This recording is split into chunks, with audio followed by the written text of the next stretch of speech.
കരങ്ങൾ ഉയർത്തിക്കൊണ്ട് സ്തുതിക്കട്ടെ. ഹല്ലേലൂയ. യേശുവേ സ്തുതിച്ച് പ്രാർത്ഥിക്കട്ടെ. പരിശുദ്ധ ദൈവമാതാവേ, ഉടമ്പടി എടുത്ത് പ്രാർത്ഥിക്കുന്ന മക്കള്, ഉടമ്പടി എടുത്തിട്ട് പ്രാർത്ഥിക്കാൻ ആഗ്രഹിക്കുന്ന മക്കള്, ഉടമ്പടി എടുത്ത് വിദേശത്ത് പോയിട്ടുള്ള മക്കള്, അന്യ സംസ്ഥാനങ്ങളിൽ പോയിട്ടുള്ള മക്കള്, കർത്താവേ ഇവരെല്ലാം സമർപ്പിച്ച് പ്രാർത്ഥിക്കുന്നു. കർത്താവേ ഉടമ്പടി പ്രാർത്ഥനയിൽ പങ്കുചേരുന്ന എല്ലാ മക്കളെയും സമർപ്പിക്കുന്നു. ദശവത്സര പ്രാർത്ഥന ചൊല്ലി കർത്താവേ അനുദിനം ജീവിത നിയോഗങ്ങൾ സമർപ്പിക്കുന്നവരെ സമർപ്പിക്കുന്നു. യേശുവേ യേശുവേ യേശുവേ. കരങ്ങൾ വീശിക്കൊണ്ട് മാലാഖമാരുടെ റാണി, നിന്നിൽ നിന്നാഗതമായി മണ്ണിൽ രക്ഷകദീപം, ധന്യേ മഹത്വം പിറന്ന കന്യേ മനോഹരിതായേ, ധന്യേ മഹത്വം പിറന്ന കന്യേ മനോഹരിതായേ, ആമോദമാർന്നു നീ വൈക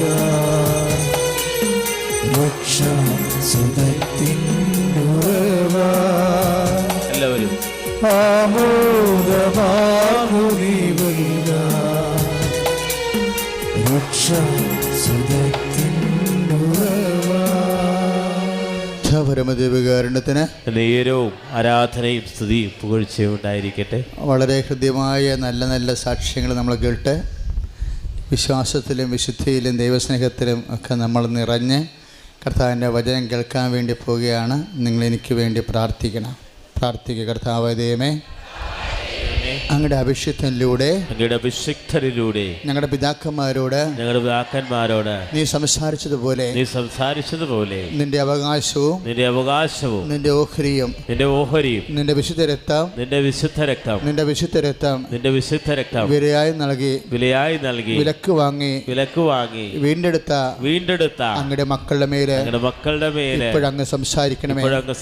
അങ്ങയുടെ ആത്മാവിനെ അയക്കണമേ. ആത്മാവേ, പരിശുദ്ധാത്മാവേ, യേശുവിനെ പരിശുദ്ധ അമ്മയുടെ ഉദരത്തിൽ ഉരുവാക്കി യേശുവിനെ വളർത്തി യേശുവിനെ നയിച്ച് യേശുവിനെ കുരിശാരോഹണത്തിന് അഭിഷേകം ചെയ്ത് അവസാനം യേശുവിന്റെ നാമത്തില് പുതിയ സഭയെ, പുതിയ ഇസ്രായേലിനെ രൂപാന്തരപ്പെടുത്തി സ്ത്രീഹന്മാരിലെ ഇറങ്ങി വസിച്ച് വർഷങ്ങളായി നൂറ്റാണ്ടുകളായി സഹസ്രാബ്ദങ്ങളായി പരിശുദ്ധാത്മാവേ സഭയെ നയിക്കുന്ന പരിശുദ്ധാത്മാവേ കാറ്റായ അഗ്നിയായി ഇപ്പോൾ ഞങ്ങളെ വീശിയടിക്കണമേ.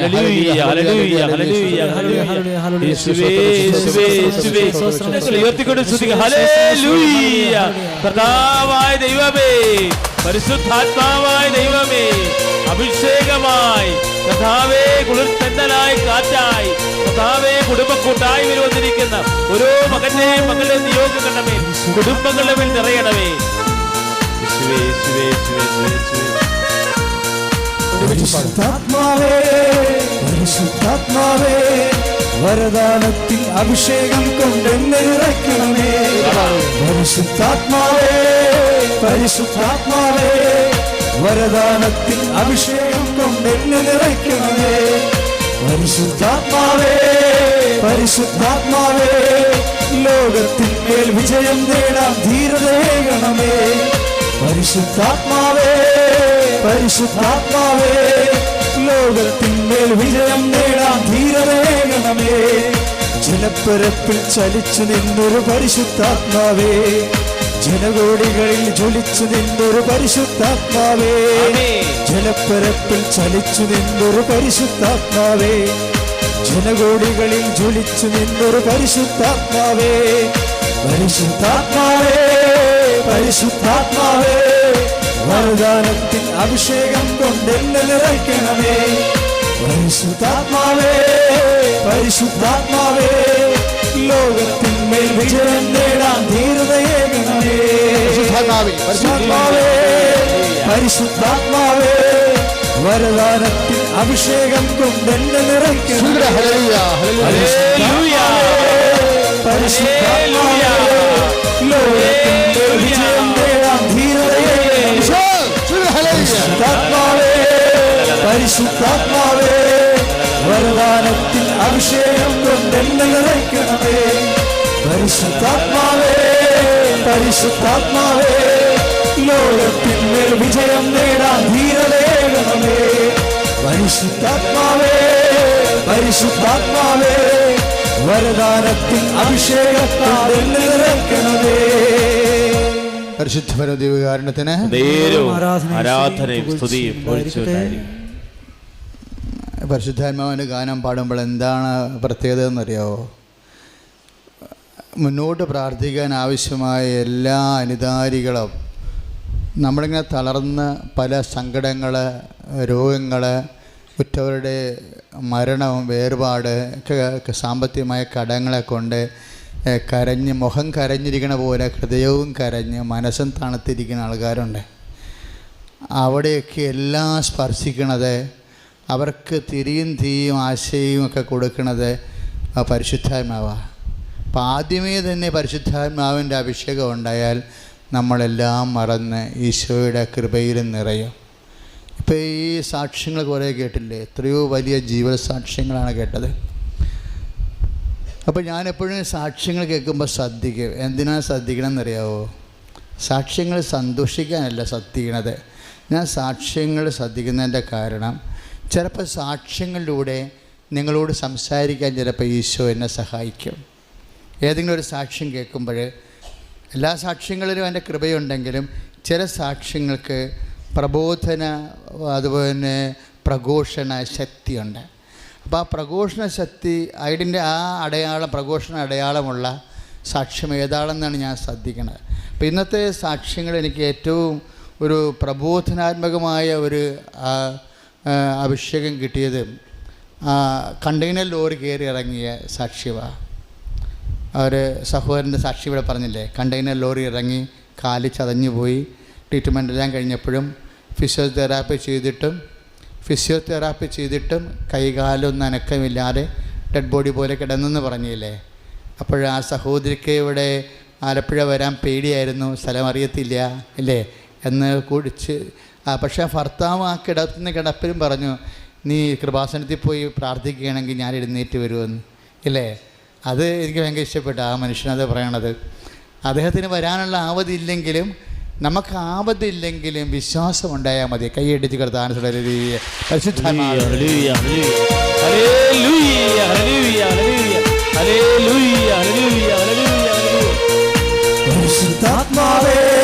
പരിശുദ്ധാത്മാവേ വരദാനത്തിൻ അഭിഷേകം കൊണ്ട് എന്നെ നിറയ്ക്കണമേ. പരിശുദ്ധാത്മാവേ പരിശുദ്ധാത്മാവേ ലോകത്തിന്മേൽ വിജയം നേടാൻ ധീരതയേകണമേ. പരിശുദ്ധാത്മാവേ പരിശുദ്ധാത്മാവേ വരദാനത്തിൻ അഭിഷേകം കൊണ്ട് എന്നെ നിറയ്ക്കണമേ. പരിശുദ്ധാത്മാവേ പരിശുദ്ധാത്മാവേ ലോകത്തിന്മേൽ വിജയം നേടാൻ ധീരതയേകണമേ. ദിവ്യകാരുണ്യത്തിന്. അപ്പോൾ ആദ്യമേ അച്ഛനിലൂടെ ഈശോ എന്നാ പറഞ്ഞത്? ആവതില്ലെങ്കിലും വിശ്വാസം ഉണ്ടായാൽ മതി. കൈയടിച്ചേ ഒന്ന് പറഞ്ഞേ. ആവതില്ലെങ്കിലും വിശ്വാസം ഉണ്ടായാൽ മതി. അപ്പം ചിലപ്പോൾ സാമ്പത്തികമായ കടങ്ങളൊക്കെ ചിലപ്പോൾ നീ നശിക്കുന്ന വേദനിച്ചിരിക്കും. ആരും കൂട്ടുകാരും ഇല്ല, കുടുംബക്കാരും ഇല്ല, സഹായിക്കാനും ഇല്ല, നിനക്ക് ആവതില്ലെങ്കിലും വിശ്വാസം ഉണ്ടായാൽ മതി. കർത്താവ് നിന്നെ എഴുന്നേൽപ്പിച്ച് നടത്തും അല്ലേ. അപ്പോൾ ആ അമ്മച്ചി ചേച്ചി ഇവിടെ വന്ന്, പക്ഷെ ചേച്ചി വന്നിട്ട് ഈ ആരാധന നടന്നുകൊണ്ടിരിക്കുന്ന സമയത്ത് ജയേഷ് ബ്രദർ, സാധാരണ ഞങ്ങൾ തമ്മിൽ വിഷയം സംസാരിക്കത്തില്ല ഒരിക്കലും. എന്ത് വിഷയം ഞങ്ങൾ എന്നാൽ ഒരുമിച്ചാണ് യാത്ര ചെയ്യണം. പലപ്പോഴും ഇങ്ങോട്ട് പലപ്പോഴും ഇന്ന് ഒരുമിച്ചാണ് തൈക്കാട്ട് ശുശ്രൂഷ കഴിഞ്ഞ് പോകുന്നത്. എൻ്റെ കൂടെ ഫുൾ ടൈം ഉണ്ടായിട്ടെങ്കിലും എന്ത് വചനം ഇന്ന് പ്രസംഗിക്കും, എന്ത് പാട്ട് നീ പാടും ഞങ്ങൾ ഡിസ്കസ് ചെയ്യത്തില്ല. ഞാൻ കാറിലിരുന്ന് ഓർത്തും. അപ്പോൾ പിന്നെ ഞാൻ എന്നെ തന്നെ വിലക്കി. കാര്യം എന്താ? നീ കാറിൽ നിന്ന് പറയുന്ന വചനം കർത്താവ് ആൾക്കാരെ പറയിപ്പിച്ചില്ലെങ്കിൽ എന്തു ചെയ്യും അല്ലേ? കർത്താവ് ഇത് ഈശോ പറഞ്ഞ പോലെ കാറ്റ് അതിനിഷ്ടമുള്ള സ്ഥലത്തേക്ക് വീശുന്നു, അതിൻ്റെ സ്വരം മാത്രം നീ കേൾക്കുന്നു. വചനപ്രഘോഷണം കാറ്റിൻ്റെ ഒരു സ്വരം മാത്രമാണ്, അതങ്ങനെ വീശി അടിക്കുകയാണ് അതിനിഷ്ടമുള്ള സ്ഥലത്തേക്ക്. സ്തുതിയുടെ ഹല്ലേലൂയ, യേശുവേ സ്തോത്രം, ഹല്ലേലൂയ hallelujah hallelujah hallelujah hallelujah hallelujah hallelujah. പരിശുദ്ധാത്മാവേ ആമേൻ. പരിശുദ്ധാത്മാവേ ആമേൻ. വരദാനത്തിൻ അഭിഷേകം കൊണ്ടെന്നെ നിറയ്ക്കണമേ. ഹല്ലേലൂയ. പരിശുദ്ധാത്മാവേ പരിശുദ്ധാത്മാവേ ലോകത്തിന്മേൽ വിജയം നേടാൻ ധീരതയേകണമേ. പരിശുദ്ധാത്മാവേ പരിശുദ്ധാത്മാവേ വരദാനത്തിൻ അഭിഷേകം കൊണ്ടെന്നെ നിറയ്ക്കണമേ. പരിശുദ്ധാത്മാവേ പരിശുദ്ധാത്മാവേ ലോകത്തിന്മേൽ വിജയം നേടാൻ ധീരതയേകണമേ. പരിശുദ്ധ പരമദിവ്യകാരുണ്യത്തിന്. അപ്പം ചേച്ചി അങ്ങനെ ഈ ആരാധന നിങ്ങളെപ്പോലെ ഒരാളായി നിന്നുകൊണ്ട് നിങ്ങളുടെ കൂട്ടത്തിൽ നിന്നുകൊണ്ട് ചേച്ചി പ്രാർത്ഥിച്ചുകൊണ്ടിരിക്കുമ്പോൾ ജയേഷ് ബ്രദറ് പാട്ട് പാടി, അഗ്നിയായി കാറ്റായി വരണമേ എന്നൊരു പാട്ട്. ആ പാട്ട് ഞങ്ങൾ ശരിക്കും ഓർക്കണില്ല, ചേച്ചി അത് കൂട്ടി വായിച്ചതാണ്. 2 പാട്ടുകൾ ചിലപ്പോൾ ഒന്നാക്കി വായിച്ചതായിരിക്കും. പല കാര്യം അഗ്നിയുടെയും കാറ്റിൻ്റെയും പാട്ടുകൾ 2ആണ്. ഏതാണ്ട് ചിലപ്പോൾ പെന്തക്കോസ്ത് നാളിൽ എന്തെങ്കിലും ആയിരിക്കും. അങ്ങനെയുള്ള പാട്ട് പാടുമ്പോഴേ ചേച്ചി ഉടനെ ഈശോയോട് പറയുകയാണ്, ഈശോയെ ഇവിടെ അടിക്കണ ഈ കാറ്റ്, ഈ അഗ്നി ഇപ്പം ഈ നിമിഷം എൻ്റെ മരവിച്ച പോലെ മരിച്ച പോലെ കിടക്കണ എൻ്റെ ഭർത്താവിൻ്റെ കയ്യിലൊന്ന് അടിക്കണേ കർത്താവെന്ന്. ആ മനുഷ്യൻ ആ സമയത്ത് തീച്ചൂട് അനുഭവിക്കുക. ആ മനുഷ്യൻ പറഞ്ഞു കേട്ടില്ലേ, ആ സമയത്താണ് ചേച്ചി പറഞ്ഞ ആ സെക്കൻഡിനുള്ളിൽ മനുഷ്യൻ്റെ കൈ ഇങ്ങനെ ബലം പ്രാപിച്ച് വിടുതൽ പ്രാപിച്ച് എഴുന്നേറ്റ് വരികയാണ്. കൈയിട്ടിച്ച് കിടത്താൻ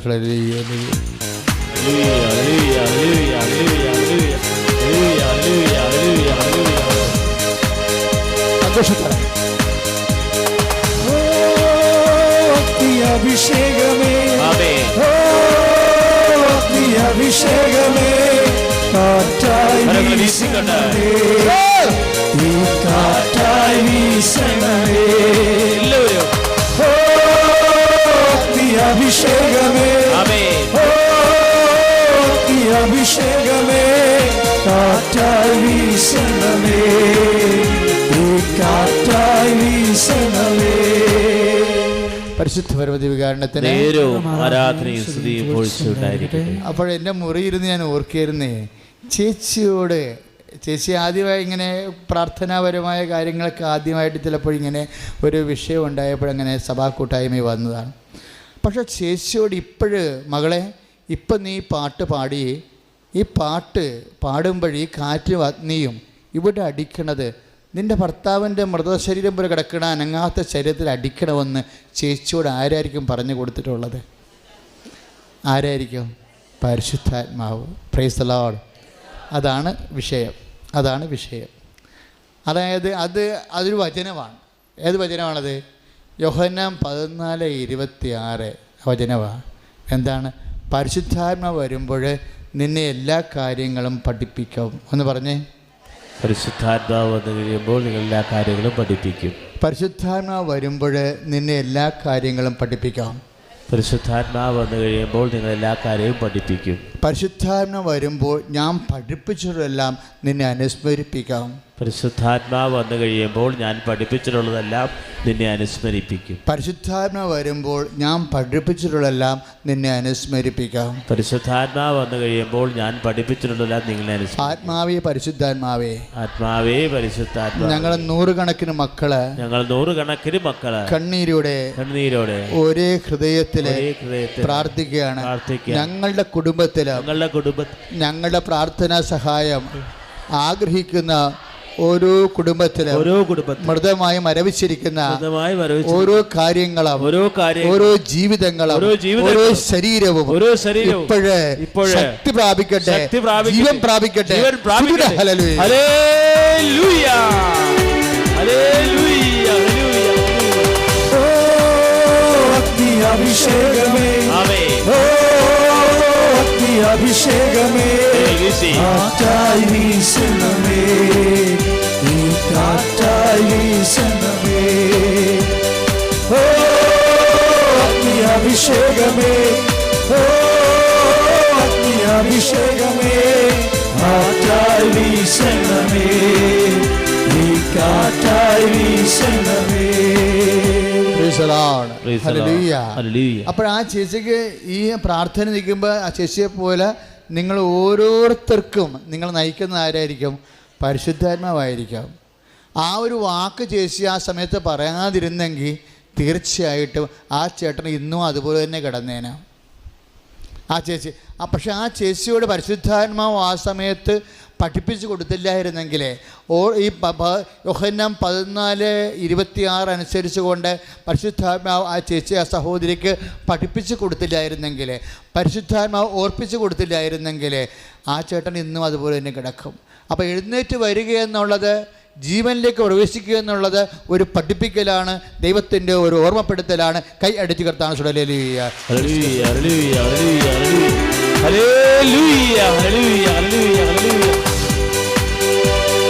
വിടുതലിൻ ആത്മാവേ നിറയണമേ, എല്ലാവരും അഗ്നിതൻ അഭിഷേകമായി വളരണമേ. വിടുതലിൻ ആത്മാവേ നിറയണമേ, അഗ്നിതൻ അഭിഷേകമായി വളരണമേ. പാപമെല്ലാം ചാമ്പലാക്കണമേ, കൃപയാൽ ജ്വലിപ്പിക്കണേ. പാപമെല്ലാം ചാമ്പലാക്കണമേ, കൃപയാൽ ജ്വലിപ്പിക്കണേ. ഓ അഗ്നി അഭിഷേകമേ, ഓ അഗ്നി അഭിഷേകമേ, കാറ്റായി വീശണമേ, തീ കാറ്റായി വീശണമേ. ശ്രദ്ധിക്കട്ടെ. ഓ അഗ്നി അഭിഷേകമേ, ഓ അഗ്നി അഭിഷേകമേ, കാറ്റായി വീശണമേ, തീ കാറ്റായി വീശണമേ. ഹല ഹല ഹല ഹല ഹല ഹല ഹല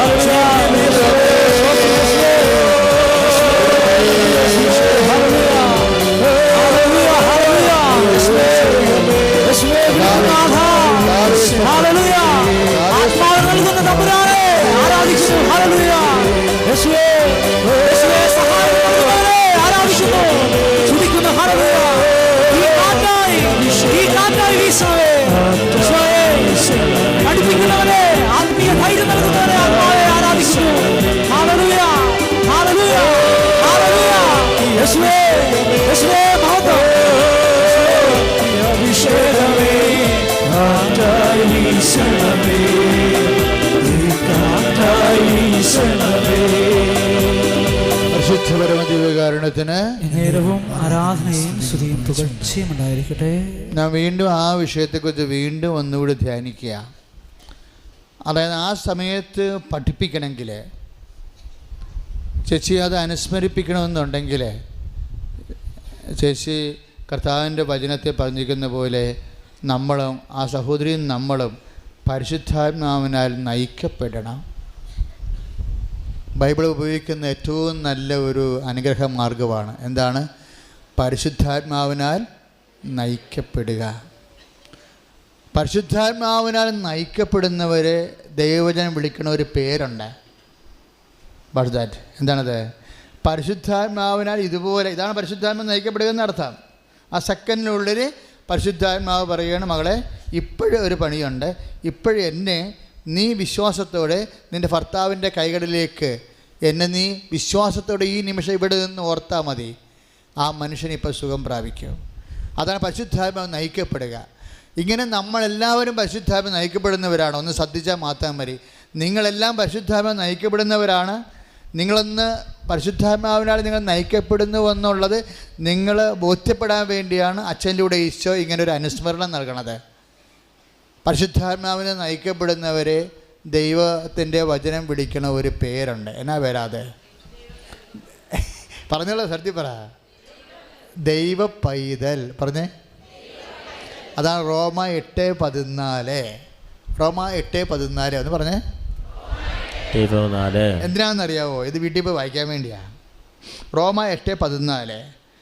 പരിശുദ്ധാത്മാവാൽ നയിക്കപ്പെടുന്നവരെ എന്ന് പറഞ്ഞ് പരിശുദ്ധാത്മാവ് നയിക്കപ്പെടുന്നു ദൈവമക്കളെന്ന് വിളിക്കപ്പെടും. Price the Lord. അപ്പോൾ നമ്മൾ പരിശുദ്ധാത്മാവ് നയിക്കപ്പെടണ്ടേ? ഒരു പ്രശ്നമുണ്ട്. ഈശോയുടെ വാക്കിൽ ഇന്ന് ഒരു വലിയൊരു സങ്കടകരമായ കാര്യം വന്നിട്ടുണ്ട്. എന്താ കുഴപ്പമെന്ന് വെച്ച് കഴിഞ്ഞാൽ ഈശോ 3 മക്കളെക്കുറിച്ച് പറയുന്നുണ്ട്. ഈശോ പറഞ്ഞതാ, കർത്താവിൻ്റെ വചനത്തിലുള്ളതാ, സുവിശേഷത്തിലുള്ളതാ. 3 മക്കൾ ഉണ്ട്. ഇപ്പം നമ്മൾ റോമ 8:14 കണ്ടില്ലേ? അതെന്ത് മക്കളാ? ദൈവത്തിൻ്റെ മക്കൾ അല്ലേ? ഇതുപോലെ വേറെ മക്കളുണ്ട്. ആരാണ്? ദുഷ്ടൻ്റെ മക്കൾ. ദുഷ്ടൻ്റെ മക്കൾ. കളകൾ പ്രഭു അങ്ങ് വിതച്ചത് നല്ല വിത്തല്ലേ? പിന്നെ കളകൾ എങ്ങനെ ഉണ്ടായി എന്ന് ചോദിക്കുമ്പോൾ അത് ശത്രു ചെയ്ത പണിയാണ്. എന്നിട്ട് ആ വചനം വ്യാഖ്യാനിച്ച് ഈശോ എത്തിക്കണത് മത്തായിയുടെ സുവിശേഷത്തിൽ 13:38 എത്തിക്കുമ്പോൾ ഈശോ പറയും ദുഷ്ടൻ്റെ മക്കൾ. എന്താ? വിത്ത് ദൈവവചനമാണ്, കളകൾ വിതക്കുന്നത് ദുഷ്ടൻ്റെ മക്കളാണെന്ന്. Praise the lord. അപ്പം അങ്ങനെ ഒരു വെറൈറ്റി ഭാഗമുണ്ട്, ദുഷ്ടൻ്റെ മക്കളെന്ന്. വിത്ത് ദൈവവചനമാണ്, കളകൾ വിതക്കുന്ന ശത്രു ദുഷ്ടൻ്റെ മക്കളാണെന്ന്. എന്നുവെച്ചാൽ ആരുടെ മക്കളാണത്? പിശാചിൻ്റെ, തിന്മയുടെ സന്തതികളാണ്. തിന്മയുടെ സന്തതികളെന്ന് പറയുമ്പോൾ ഇപ്പം നമുക്കറിയാം റോമ 8:14 അനുസരിച്ചുകൊണ്ട് ദൈവത്തിൻ്റെ ആത്മാവിനാൽ നയിക്കപ്പെടുന്നവരാണല്ലോ ദൈവത്തിൻ്റെ മക്കൾ. അങ്ങനെയാണെങ്കിൽ ദുഷ്ടൻ്റെ മക്കൾ ആരായിരിക്കും? ദുഷ്ടാത്മാവിനാൽ നയിക്കപ്പെടുന്നവരായിരിക്കാം. ദുഷ്ടാത്മാവിനാൽ നയിക്കപ്പെടുന്ന മക്കളുണ്ടാകും. അതിനേക്കാളും അപകടം എനിക്ക് തോന്നിയിരിക്കുന്നത് വേറെ ഒരു തരം മക്കളുണ്ട്. എന്ത് മക്കളാണത്? ജഡത്തിൻ്റെ മക്കളുണ്ട്. അത് ഈശോ പറഞ്ഞ വാക്കാണ്. ലോകസന്തതി എന്ന് പറയും ഈശോ ആ വാക്കിന്. ലോകസന്തതി, അതായത് ലോകസന്തതി എന്ന് പറയണത് ഈശോ സൂചിപ്പിച്ചത് ഈ ലോകത്തിൻ്റെ സന്തതികളെ അല്ലെങ്കിൽ ഈ യുഗത്തിൻ്റെ സന്തതികളെ തങ്ങളുടെ തലമുറയിൽ പ്രകാശത്തിൻ്റെ മക്കളേക്കാൾ ഇപ്പം ലൂക്ക 16:8 എന്ന് പറഞ്ഞ് ഈ ലോകത്തിൻ്റെ സന്തതികൾ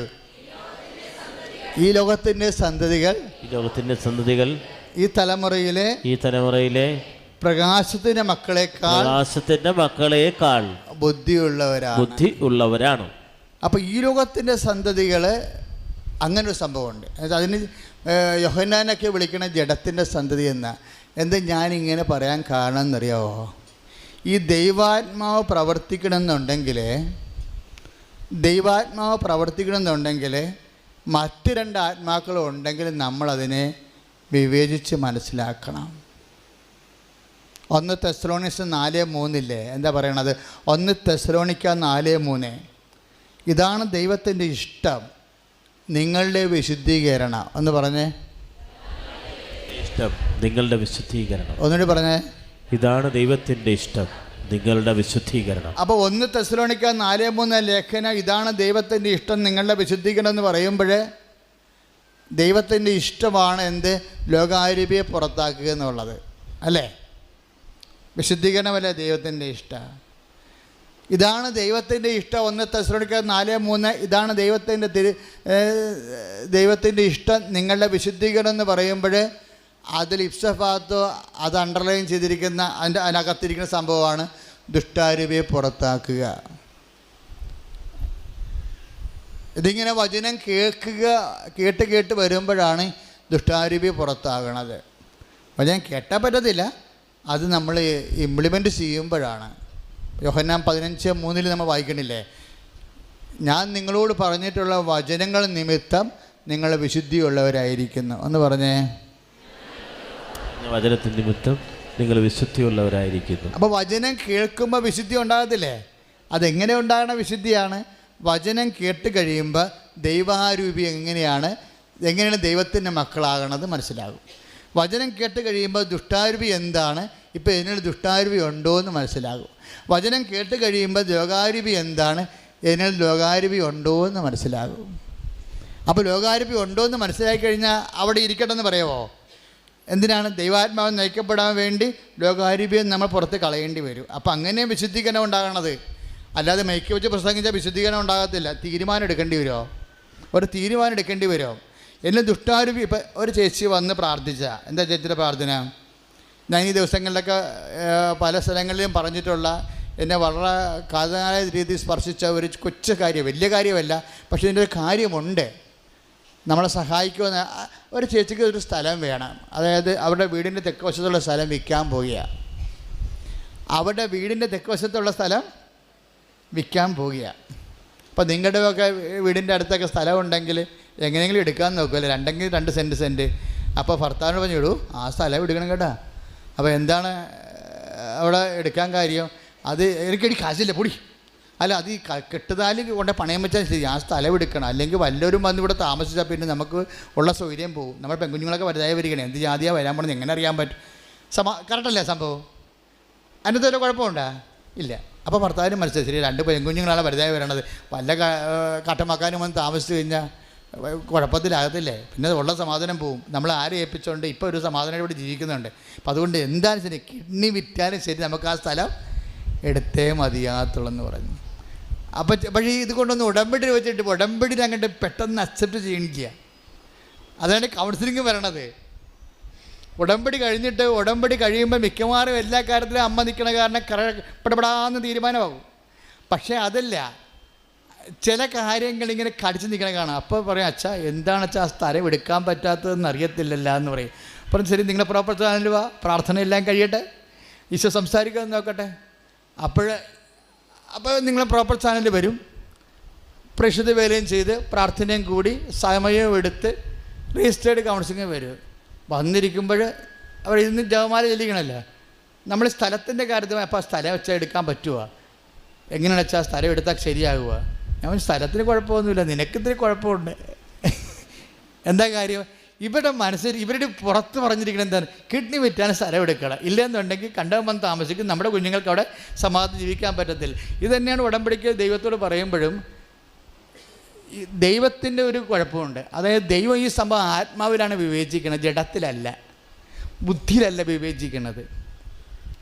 ദൈവം ആത്മാവിലാണിത് വിജയിക്കുന്നത്. അതുകൊണ്ട് നമ്മുടെ ആത്മാവിൻ്റെ ഇപ്പോൾ നമ്മൾ 2 കൊറിന്ത്യസ് 2:16, അതുപോലെ തന്നെ എഫേസ്യസ് 1:18, അപ്പം അങ്ങനെയുള്ള വചനങ്ങൾ വരുമ്പോൾ ഇനി 2 കൊറിന്ത്യസ് 16:7 ഇങ്ങനെയൊക്കെയുള്ള വചനങ്ങൾ വരുമ്പോൾ ആത്മാവുമായി സംയോജിപ്പിക്കുന്ന അവിടുത്തെ കൂടെ ഏക ആത്മാവായി തീരുമെന്നാണ്. അപ്പോൾ ആത്മാവ് കൊണ്ട് സെൻസ് ചെയ്ത് നോക്കുമ്പോൾ ഇതിൻ്റെ അകത്ത് ഏത് അരൂപിയാണുള്ളതെന്നുള്ളത് ആത്മാവിനെ പിടികിട്ടുമ്പോൾ അത് ഉടമ്പടിയിൽ അമ്മ പറയാം, അപ്പോൾ അമ്മ അതാണ് ഒപ്പിടാത്തതല്ലേ. അമ്മ ചില സാധനം ഒപ്പിടത്തില്ല. ഒപ്പിടാത്തതിൻ്റെ കാര്യം അമ്മയ്ക്ക് കറക്റ്റ് ഫോർമാറ്റിൽ കൊടുക്കണം. ജഡാരൂപിയുടെ ഫോർമാറ്റിൽ കൊടുത്തു കഴിഞ്ഞാൽ പണി കിട്ടും, അവിടെ ഒപ്പിടത്തില്ല. കാര്യം ആ മുകളിൽ ചെന്നാൽ ശരിയാതെന്നറിയാം. വെള്ളം വീഞ്ഞാക്കിയ കാര്യം അത് കുഴപ്പമില്ലാത്ത കാര്യമാണ്, അത് ന്യായമായ കാര്യമാണ്. ചില കാര്യങ്ങൾ ന്യായമായ വേഷം കെട്ടിയിട്ട് അന്യായങ്ങൾ ഫയൽ ചെയ്യുമ്പോഴാണ് ചില പ്രശ്നം വരണത്. എന്താ അന്യായം ഫയൽ ചെയ്തിരിക്കണത്? എന്തുകൊണ്ട് ഇവർക്ക് സ്ഥലം എടുക്കാൻ പറ്റാത്തത്? ഇവർ വിചാരിച്ചിരിക്കുന്നത് ഈ തെക്കാപ്പുറത്തെ സ്ഥലം എങ്ങാനും കയറി നമ്മളെടുത്തില്ലെങ്കിൽ ആ പുറകിലെ വീട്ടുകാരത്തെ എടുക്കും. മനസ്സിലായി? അവരുടെ പുറകെ വീട് കണ്ടേ, അവളെടുത്തു കഴിഞ്ഞാൽ കുഴപ്പം എന്തറിയാവോ? അത് അവിടെ കൂടി അവർ റോഡിടും, പിന്നെ അവർ ഒരു കാറ് വാങ്ങിക്കും. ഇപ്പം നമുക്ക് ഒരു സ്കൂട്ടറേ ഉള്ളു, അതാണ് പ്രശ്നം. അപ്പോൾ ഇത് വെച്ചിട്ടാണ് സാധനം ഒപ്പിടുക. അമ്മ നോക്കുമ്പോൾ ഈ സംഭവം ശരിയാണില്ല, വേറെ അരൂപിയിലാണ് വെച്ചിരിക്കുന്ന സംഭവം. അതായത് നമ്മളോടെല്ലാം പറഞ്ഞിരിക്കുന്നത്, എടുത്ത് പറഞ്ഞിരിക്കുന്നത് തെക്കാപ്പുറത്ത് സ്ഥലം എടുത്തില്ല എന്നുണ്ടെങ്കിൽ അത് നമ്മുടെ പെൺകുഞ്ഞുങ്ങൾ വേറെ കണ്ടാൽ വന്ന് താമസിച്ച് കഴിഞ്ഞാൽ സ്വൈര്യ ജീവിതം ഉണ്ടാകത്തില്ല, സമാധാനം അതിനല്ലേ. പക്ഷേ ദൈവത്തിരുസേന വെക്കുമ്പോൾ ദൈവത്തിനറിയാം ഇവരുടെ ഉദ്ദേശം എന്താണെന്ന്. അപ്പോൾ അത് കെട്ടിവന്ന കാലം മുതൽ കിഴക്കപ്പുറത്ത് പെണ്ണുമായിട്ട് ഇവർ സ്റ്റണ്ടാണ്. പുറമേ ഒന്നും പറയത്തില്ലെങ്കിൽ ഉള്ളിൻ്റെ ഉള്ളിൽ പാരയും പോരും വെച്ചാൽ ജീവിക്കണത്. ഇപ്പോൾ ഒരു സ്ഥലം കൊടുത്തപ്പോൾ ചാടി വീണ് കിഡ്നി വിറ്റാലും എടുക്കാൻ പോലും എന്താണ്, എടുത്തില്ലെങ്കിൽ ആ പണ്ടാരം കയറി സംഭവം എടുക്കും. എടുത്തു കഴിഞ്ഞാൽ അവർ ഉടനെ റോഡിടും. അവരാണ് പണ്ട് പോലെ നമ്മുടെയൊക്കെ ഒന്ന് വഴിയും ചോദിച്ചുകൊണ്ടിരിക്കുന്നത്, കാശിന് നമ്മുടെ സ്ഥലം ചോദിച്ചുകൊണ്ടിരിക്കുകയാണ്. അപ്പോൾ നമ്മളെന്താ കൊടുക്കാത്തത്? ഞങ്ങൾക്ക് ജീവിക്കാൻ മാത്രമേ ഉള്ളൂ എന്ന് പറഞ്ഞാൽ കൊടുത്തു കഴിഞ്ഞാൽ അപ്പം തന്നെ ഇവൾ വണ്ടി മേടിക്കും. പിന്നെ ഇവരുടെ പിള്ളേർ ചെത്ത് നടക്കണ കാണുമ്പോൾ നമ്മുടെ നെഞ്ചി വേദന നമുക്കുണ്ടാവും. അപ്പം അതുകൊണ്ട് അവൾ അങ്ങനെ ശ്രദ്ധിക്കേണ്ട കാര്യമില്ല, പണി മനസ്സിലിരിക്കട്ടെ എന്ന് പറഞ്ഞു. അപ്പോൾ ഇപ്പോഴാണ് നെഞ്ചുവേദന വരണം. എന്താ, ഇവരെങ്ങാനൊക്കെ സ്ഥലമെടുത്താൽ പിന്നെ നമ്മളിവിടെ ജീവിച്ചിട്ട് കാര്യമില്ല, വിറ്റുചുട്ട് എവിടെയെങ്കിലും പോയാൽ മതി, അല്ലെങ്കിൽ അവിടെ 10 പ്രാവശ്യം മരണം വരെ കാണേണ്ടി വരും. ഇതിനെയാണ് ലോകാരൂപി എന്ന് പറയണത്. പിടികിട്ടിയ പ്രെയർ പ്രൈസ് ചെയ്യുമ്പോൾ അരൂപി കറക്റ്റ് ചെയ്യണം. ഇനി ഉടമ്പടി ചെയ്യാൻ പോകുന്ന ഒരു ശ്രദ്ധിക്കുക, പ്രെയർ നിങ്ങൾ പ്ലേസ് ചെയ്യുമ്പോൾ അത് അരൂപി കറക്റ്റാണെന്ന് നോക്കണം. അതിൻ്റെ കാര്യം ദൈവാരൂപി വെക്കുമ്പോഴാണ് പെട്ടെന്ന് നമുക്ക് സ്പീഡാണ്. ഇല്ലെന്നുണ്ടെങ്കിൽ നാളെ നിങ്ങൾക്ക് ക്ലേശങ്ങളുണ്ടാകും. ആരുടെയെങ്കിലും മേൽ സാമ്പത്തിക ആധിപത്യമോ ആരുടെയെങ്കിലും മേലിൽ ഏതെങ്കിലും തരത്തിലുള്ള ഒരു ഔന്നത്യത്തിന് മേൽക്കോയ്മ സ്ഥാപിക്കാൻ വേണ്ടിയുള്ള നിന്റെ തന്ത്രപ്പടിയായിട്ടാണ് ഈ സംഭവം വെക്കണമെന്നുണ്ടെങ്കിൽ അവിടെ ലോകാരൂപി വരും. ചില ആൾക്കാരുടെ സമയത്ത് അവർ മറ്റുള്ളവരെ ഒരു കാരണവശാൽ ഇപ്പോൾ എംപ്ലോയ്മെൻറ്റ് ചെയ്യുന്നു, അല്ലെങ്കിൽ എന്തെല്ലാം ഓരോ കല്യാണത്തിന് ചെറുക്കൻ കാണാൻ വരുന്നത്, അല്ലെങ്കിൽ പെണ്ണിൻ്റെ വീട്ടിൽ മൂന്നാം വരണത്, ഇങ്ങനെ ഓരോ കേസൊക്കെ വരുമ്പോൾ ചില ആൾക്കാർ തിരക്കി പിടിച്ച് നിങ്ങൾ എങ്ങോട്ടാണ് പോയത്? ഞങ്ങൾ അവിടെ ആ പെണ്ണിൻ്റെ കാര്യം അന്വേഷിക്കാൻ വേണ്ടി എൻ്റെ അമ്മയെ കൊള്ളാം എന്ന് പറഞ്ഞപ്പോഴത്തേനും മനസ്സിലായി പെണ്ണ് പ്രസവിച്ചതാണെന്ന്. ഇവരത് പറയത്തില്ല. ഇവർ പൈപ്പിൻ്റെ ചുറ്റി വെള്ളം എടുത്തുകൊണ്ടിരിക്കുകയുള്ളൂ, വേറെ ഒന്നും പറയത്തില്ല. എൻ്റെ അമ്മ കൊള്ളാം, ഇത്രയും സാധനം മതിയല്ലേ, ഇത്രയും ഡയലോഗ് മതി എന്ന് വെച്ചാൽ അവളൊന്ന് പ്രസവിച്ചതാണ്, അങ്ങോട്ട് പോകേണ്ട കാര്യമില്ല. അപ്പോഴെന്താണ്ട് വല്ല കുഴപ്പമുണ്ടാ? ഈ ആൾ കൊണ്ടൊന്ന് ഉടമ്പടി ചെയ്താൽ എന്ത് ചെയ്യും? ശരിയാകുക? ശരിയാകത്തില്ല. ഈ പന്നിക്ക് ഉടമ്പടി ചെയ്യാൻ പറ്റത്തില്ല. ഈ സാധനം ഉടമ്പടി ചെയ്യരുത്. കാര്യം ഇവളുടെ ഉള്ളിലിരിക്കണം നശിപ്പിക്കുക, മറ്റുള്ളവൻ്റെ ഭാവി നശിപ്പിക്കുക, അവൻ്റെ കല്യാണം മുടക്കുക, അല്ലെങ്കിൽ അവളുടെ കല്യാണം മുടക്കുക, ജോലിക്ക് മുടക്കുക, അല്ലെങ്കിൽ പോലീസുകാർ അന്വേഷിക്കാൻ വരുമ്പോൾ 1-ന് 3 ഇരട്ടിയായിട്ട് പറഞ്ഞു കൊടുക്കുക. അങ്ങനെയൊക്കെ ഒരു നശിപ്പിക്കണ അരൂപി. എന്തരൂപിയാ? അതാണ് സംഭവം. അത് റോമാ 10:10 അല്ല, യോഹന്നാൻ 10:10. കൊല്ലാനും നശിപ്പിക്കാനുമാണ് കള്ളൻ വരുന്നത്. അപ്പം നിങ്ങൾ ഉടമ്പടി വെക്കുമ്പോൾ കർത്താവ് പറയും അമ്പടി കള്ളി എന്ന് വിളിക്കും. എന്താ കാര്യം? നശിപ്പിക്കണ സാധനം അതിൻ്റെ അകത്തുണ്ട്, നശിപ്പിക്കണ കാര്യം അതിൻ്റെ അകത്തുണ്ട്. അതായത് അത് നിങ്ങൾ എപ്പോഴും ശ്രദ്ധിക്കണം. അതായത് നിങ്ങൾ ഏത് അരൂപിയാൽ നയിക്കപ്പെടുന്നു എന്നുള്ളത് എപ്പോഴും ഈശോയുടെ മുമ്പിൽ പ്രധാനപ്പെട്ട വിഷയമാണ്. ഏത് അരൂപിയാൽ നമ്മൾ നയിക്കപ്പെടുന്നു. ഇപ്പോൾ ദൈവാത്മാവിനാൽ നയിക്കപ്പെടുന്നവർ ദൈവത്തിൻ്റെ ആത്മാവാണെന്ന് 8:14 പറഞ്ഞില്ലേ? അതുപോലെ തന്നെ ലോകാരൂപിയ ദുഷ്ടാരൂപിയ നയിക്കപ്പെടുന്ന സാഹചര്യമുണ്ട്. അത് ഈ അപ്പോസ്തലന്മാർ പോലും, നമ്മൾ സാധാരണ മനുഷ്യരല്ല, അപ്പോസ്തലന്മാർ പോലും ദുഷ്ടാരൂപിയെ നയിച്ച സംഭവം ബൈബിളിലുണ്ട്. അപ്പോസ്തലന്മാരെ ഓർക്കുക, ഈ മനുഷ്യാവസ്ഥ ആയിരിക്കുമ്പോഴേ നമ്മൾ പോലും അറിയാതെ ഈ വൈറസ് കയറി വരും. പാലിൽ പുഴുണ്ടായി കാണാൻ പറ്റുമോ? ചൈനക്കാർ അതിനെ പുഴുങ്ങി തിന്നുന്നുണ്ട് സംഭവം. അവൻ പാലിൽ പുഴു ഉണ്ടാക്കിയിട്ട് പുഴുവിൻ്റെ പാലും പുഴുവും അവസാനം വെള്ളമായി മാറുകയും വെള്ളം മാത്രം അവശേഷിക്കുകയും പാലെല്ലാം പുഴുവായിരിക്കുകയും അതിനെ വറുത്തടിക്കുകയും ചെയ്യും. അത് അവൻ്റെ ഭക്ഷണ രീതിയിലെ ഭാഗമാണ്. അതുപോലെ തന്നെ ഈ അപ്പോസ്തലന്മാരിൽ പോലും പുഴുവുണ്ടാവും, ലോകാരൂപി. അങ്ങനെ പിന്നെ നമ്മുടെ സാധാരണ മനുഷ്യരുടെ കാര്യം പറഞ്ഞിട്ട് കാര്യമുണ്ടാ? സമറിയായിലൂടെ യാത്ര ചെയ്യാൻ ഈശോ പറഞ്ഞു നമുക്ക് സമറിയായിലൂടെ ജെറുസലേമിലേക്ക് പോകാമെന്ന് പറഞ്ഞു. അപ്പോൾ ഇവർ വഴിയൊരുക്കാൻ വേണ്ടി 2 കക്ഷികൾ മുമ്പോട്ട് പോയപ്പോൾ സമറിയായിലൂടെ പോകുമ്പോൾ സമറിയക്കാർ ചോദിച്ചാൽ ഇങ്ങോട്ടാ അപ്പോൾ ഞാൻ ജെറുസലേമിലേക്ക് പോവുകയാണ്. ഗുരു പുറകിലുണ്ട്, നിൻ്റെ കൈയും കാലും പറ്റിയിട്ടാ വണ്ടി വിട്ടേക്കാൻ പറഞ്ഞു. അപ്പോസ്തലന്മാരുടെ ഐസി അടിച്ചു പോയി. കാരണം ആദ്യമായിട്ടാണ് യേശുവിൻ്റെ ശിഷ്യന്മാരുടെ കൈയും കാലും പെട്ടുവെന്ന് ഒരുത്തം പറയണത്. സമറിയക്കാർ ആ ചെള്ള് പോലെ ഇരിക്കണ കർത്താവിൻ്റെ മുമ്പിൽ ആരുണ്ട്? അവൻ അന്ധനെ കാഴ്ച നടക്കുന്നവനും ചെടനെ കേളി നിൽക്കുന്നവനും ഊമന് സംഭാഷണം നിൽക്കുന്നവനും ജഹംകൂട്ടത്തെ കിട അനുകമ്പ തോന്നി ആയിരങ്ങൾക്ക് അപ്പം വർദ്ധിപ്പിക്കുന്ന കരുത്തനായ കർത്താവ് കടലിൻ്റെ മീതെ വരുന്നവനാ. അവൻ്റെ അടുത്ത് നീ ചെള്ള് വഴിവിടയില്ലെന്ന് പറയണത്. നിനക്ക് ഇപ്പോൾ പണി തരാമെന്ന് പറയും. നേരെ ഇടിച്ച് തള്ളി കർത്താവിൻ്റെ അടുത്ത് വരും. കർത്താവേ എന്താ നീ ഇടപെടണ്ട, ഞങ്ങൾ ഇടപെട്ടുള്ള അധികാരം ഇങ്ങോട്ട് തന്നാൽ മതി എന്ന് പറയും. നീ ഇടപെടണ്ട ഈ പ്രശ്നത്തിൽ, ഈ ഒച്ചുപോലെ മനുഷ്യരുടെ നീ ഇടപെട്ട് കഴിഞ്ഞാറ്റണ്ട, അധികാരം ഇങ്ങോട്ട് ഞങ്ങളെ പണിതോളാമെന്ന് പറയും. എന്താ? സ്വർഗത്തിൽ നിന്ന് അഗ്നി ഇറങ്ങി അവരെ നശിപ്പിക്കാതെ ഞാൻ കൽപ്പിക്കട്ടെ എന്ന് പോരെ? അതാണ് നശിപ്പിക്കുക എന്ന് പറയണത്. അപ്പോഴാണ് ഈശോ ചോദിക്കണത്. Luke 9:55, Luke 9, അത് ഫുട് നോട്ടിലേ കാണത്തുള്ളത്. ലൂക്ക 9:55 എന്തരൂപിയാണ് നിങ്ങൾക്കുള്ളതെന്ന് നിങ്ങൾക്ക് തന്നെ അറിയത്തില്ല. Praise the Lord. അപ്പോൾ ഈശോ എന്താ ചോദിക്കുന്നത്? എന്തരൂപിയാലാണ് നിങ്ങൾ നയിക്കപ്പെടുന്നതെന്ന് നിങ്ങൾക്ക് തന്നെ അറിയത്തില്ല. Praise the Lord. അപ്പോൾ അരൂപിയാൽ നയിക്കപ്പെടുന്ന ഒരു വിഷയമാണ്. നമ്മൾ ഈ വചനങ്ങൾ ഇപ്പം നമ്മൾ ആദ്യം അച്ഛൻ 1 തെസ്സലോനിക്ക 4:3 പറഞ്ഞത് എന്താ പറഞ്ഞത്? ഇതാണ് ദൈവഹിതം, നിങ്ങളുടെ വിശുദ്ധീകരണം എന്ന് വെച്ചാൽ യോഹന്നാൻ 5:15 എന്താ പറഞ്ഞത്? ഞാൻ നിങ്ങളോട് പറഞ്ഞിട്ടുള്ള വചനങ്ങൾ നിമിത്തം നിങ്ങൾ വിശുദ്ധിയുള്ളവരായിരിക്കുന്നു. വചനങ്ങൾ കേൾക്കുമ്പോഴും നമുക്ക് എന്താ സംഭവിക്കേണ്ടത്? അരൂപിയെ വിവേചിക്കാൻ കഴിയും. നമ്മൾ എന്തരൂപിയാണുള്ളത്? ദുഷ്ടാരൂപിയാണെങ്കിൽ കൊല്ലാനും നശിപ്പിക്കാനും കല്യാണം മുടക്കാനും ജോലി നഷ്ടപ്പെടുത്താനും നോക്കൂ, ഇല്ലേ? അയൽക്കൂട്ടവും സ്വയാശ്രയ സംഘങ്ങളും മറ്റു തരത്തിൽ സംഘടനകളും എല്ലാം നമ്മുടെ പ്രതിയോഗിയെ കോർണർ ചെയ്തുകൊണ്ടായിരിക്കും ചെയ്യണത്.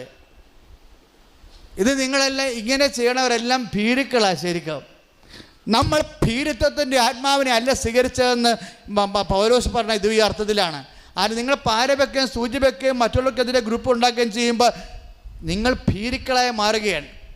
ഭീരുത്വത്തിൻ്റെ ആത്മാവിനെ അല്ല, പുത്രസ്വീകാരത്തിൻ്റെ ദൈവധൈര്യത്തിൻ്റെ ആത്മാവിനെ നമ്മൾ സ്വീകരിച്ചെന്ന് പറയുമ്പോൾ നമ്മൾ പരിശുദ്ധാത്മാവിനെ സ്വീകരിച്ചത് നമ്മുടെ വാക്ക്, പ്രവൃത്തി, വിചാരങ്ങളെല്ലാം ലോകത്തിന് മേൽ നാം വിജയം പ്രാപിക്കുന്നത് ദൈവത്തിൻ്റെ ആത്മാവിനാലാണെന്ന് അറിയുമ്പോൾ ആ ആത്മാവിനെ നയിക്കപ്പെടാൻ വേണ്ടി അഭിഷേകത്തിൽ സ്തുതിക്കട്ടെ. Hallelujah, hallelujah, hallelujah, hallelujah. കരങ്ങൾ ഉയർത്തിക്കൊണ്ട് സ്തുതിക്കട്ടെ. ഹല്ലേലൂയ. വിശുദ്ധ പരമദിവ്യകാരുണ്യത്തിന് ആരാധനയും സ്തുതിയും ഭവിച്ചുണ്ടായിരിക്കട്ടെ. അങ്ങനെ പരിശുദ്ധാത്മാവ് നയിക്കപ്പെട്ട് കഴിയുമ്പോൾ നമ്മൾ ആരായി മാറുമെന്നാണ് പറഞ്ഞത്? ദൈവത്തിൻ്റെ മക്കൾ. അപ്പോൾ ലോകത്തിൻ്റെ ആത്മാവിനെ നയിക്കപ്പെട്ട് കഴിഞ്ഞാൽ നമ്മൾ ആരായി മാറും? ലോകത്തിൻ്റെ മക്കൾ. ദുഷ്ടാത്മാവിനെ നയിക്കപ്പെട്ടാൽ നമ്മൾ ആരായി മാറും? ദുഷ്ടൻ്റെ സന്തതികൾ, അല്ലേ? അപ്പം നമ്മൾ ദൈവത്തിൻ്റെ മക്കളായി മാറുമ്പോൾ നമ്മൾക്ക് ലഭിക്കണത് എന്താണെന്നറിയാമോ? വിശ്വസ്തതയെന്നും സംഭവമുണ്ട്. അതാണ് നമ്മളെ നിലനിർത്തുന്നത്. നമ്മളെല്ലാവരും നിർഭാഗ്യവശാൽ എല്ലാവരും വിശ്വാസികളാണ്. നമ്മളെല്ലാവരും വിശ്വാസികളാണ്. എല്ലാവരും ഈ വിഷയം തന്നിരിക്കുന്നത് വിശ്വസ്തരാകാൻ പറയാൻ, അടുത്ത അപ്ഗ്രേഡേഷൻ ചെയ്യാൻ വേണ്ടിയാണ്. നമ്മൾ ജന്മനാ വിശ്വാസികളല്ലേ, ഇല്ലേ? ജന്മനാ വിശ്വാസികളാകുമ്പോൾ ഉണ്ടാകുന്നൊരു കുഴപ്പമെന്ന് വെച്ച് കഴിഞ്ഞാൽ ഒരു പരിധി കഴിഞ്ഞാൽ പിന്നെ കൃപയിൽ വളരത്തില്ല. പരിശുദ്ധാത്മാവിനാലാണ് ഇപ്പം നയിക്കപ്പെടുന്ന ആ ചേച്ചിയുടെ കാര്യങ്ങൾ അനുഭവിച്ചപ്പോഴും നമ്മളതിലൂടെയാണ് ഈശോ നമ്മളെ ഈ വചനത്തിലൂടെ കൊണ്ടുവരുന്നത്. പക്ഷേ പരിശുദ്ധാത്മാവ് വരുമ്പോൾ എൻ്റെ മക്കൾ ശ്രദ്ധിക്കേണ്ടത്, പരിശുദ്ധാത്മാവ് നമ്മൾ താമസമായി കഴിഞ്ഞാൽ, അതായത് ഇടക്കും തിലക്കും വല്ലപ്പോഴും കൂടി പരിശുദ്ധാത്മാവ് വരികയില്ല. പരിശുദ്ധാത്മാവിൻ്റെ വഴിനടത്തൽക്ക് അനപേക്ഷിതമായിട്ട് ജീവിതം സുവിശേഷ വിഹിതമായി ക്രമീകരിച്ച് കഴിഞ്ഞാൽ നമുക്ക് ദൈവം നമുക്ക് നൽകുന്ന ഏറ്റവും വലിയ ആത്മാവിൻ്റെ ഫലം എന്താണെന്നറിയാവോ? അത് വിശ്വസ്തതയാണ്. വിശ്വസ്തത എന്ന് പറഞ്ഞാൽ വിശ്വാസമല്ല. ഞാനൊരു കാര്യം നിങ്ങളോട് ചോദിക്കട്ടെ, കൃത്യം മറുപടി പറയണം. സ്വന്തമാണോ വലുത്, ബന്ധമാണോ വലുത്? പറ ഒറ്റ ചോദ്യം, പെട്ടെന്ന് പറയണം. ഒരു ചോദ്യം. എന്താ ചോദ്യം? സ്വന്തമാണോ വലുത്, ബന്ധമാണോ വലുത്? കറക്റ്റ് ചോദ്യമാണ്. സ്വന്തമാണല്ലോ അല്ലേ? ഉറപ്പാണല്ലേ? അപ്പം ബന്ധത്തിനൊരു വിലയുമില്ല. സ്വന്തം ആ ബന്ധുക്കാരുണ്ടെന്ന് നോക്കി വെക്കണം.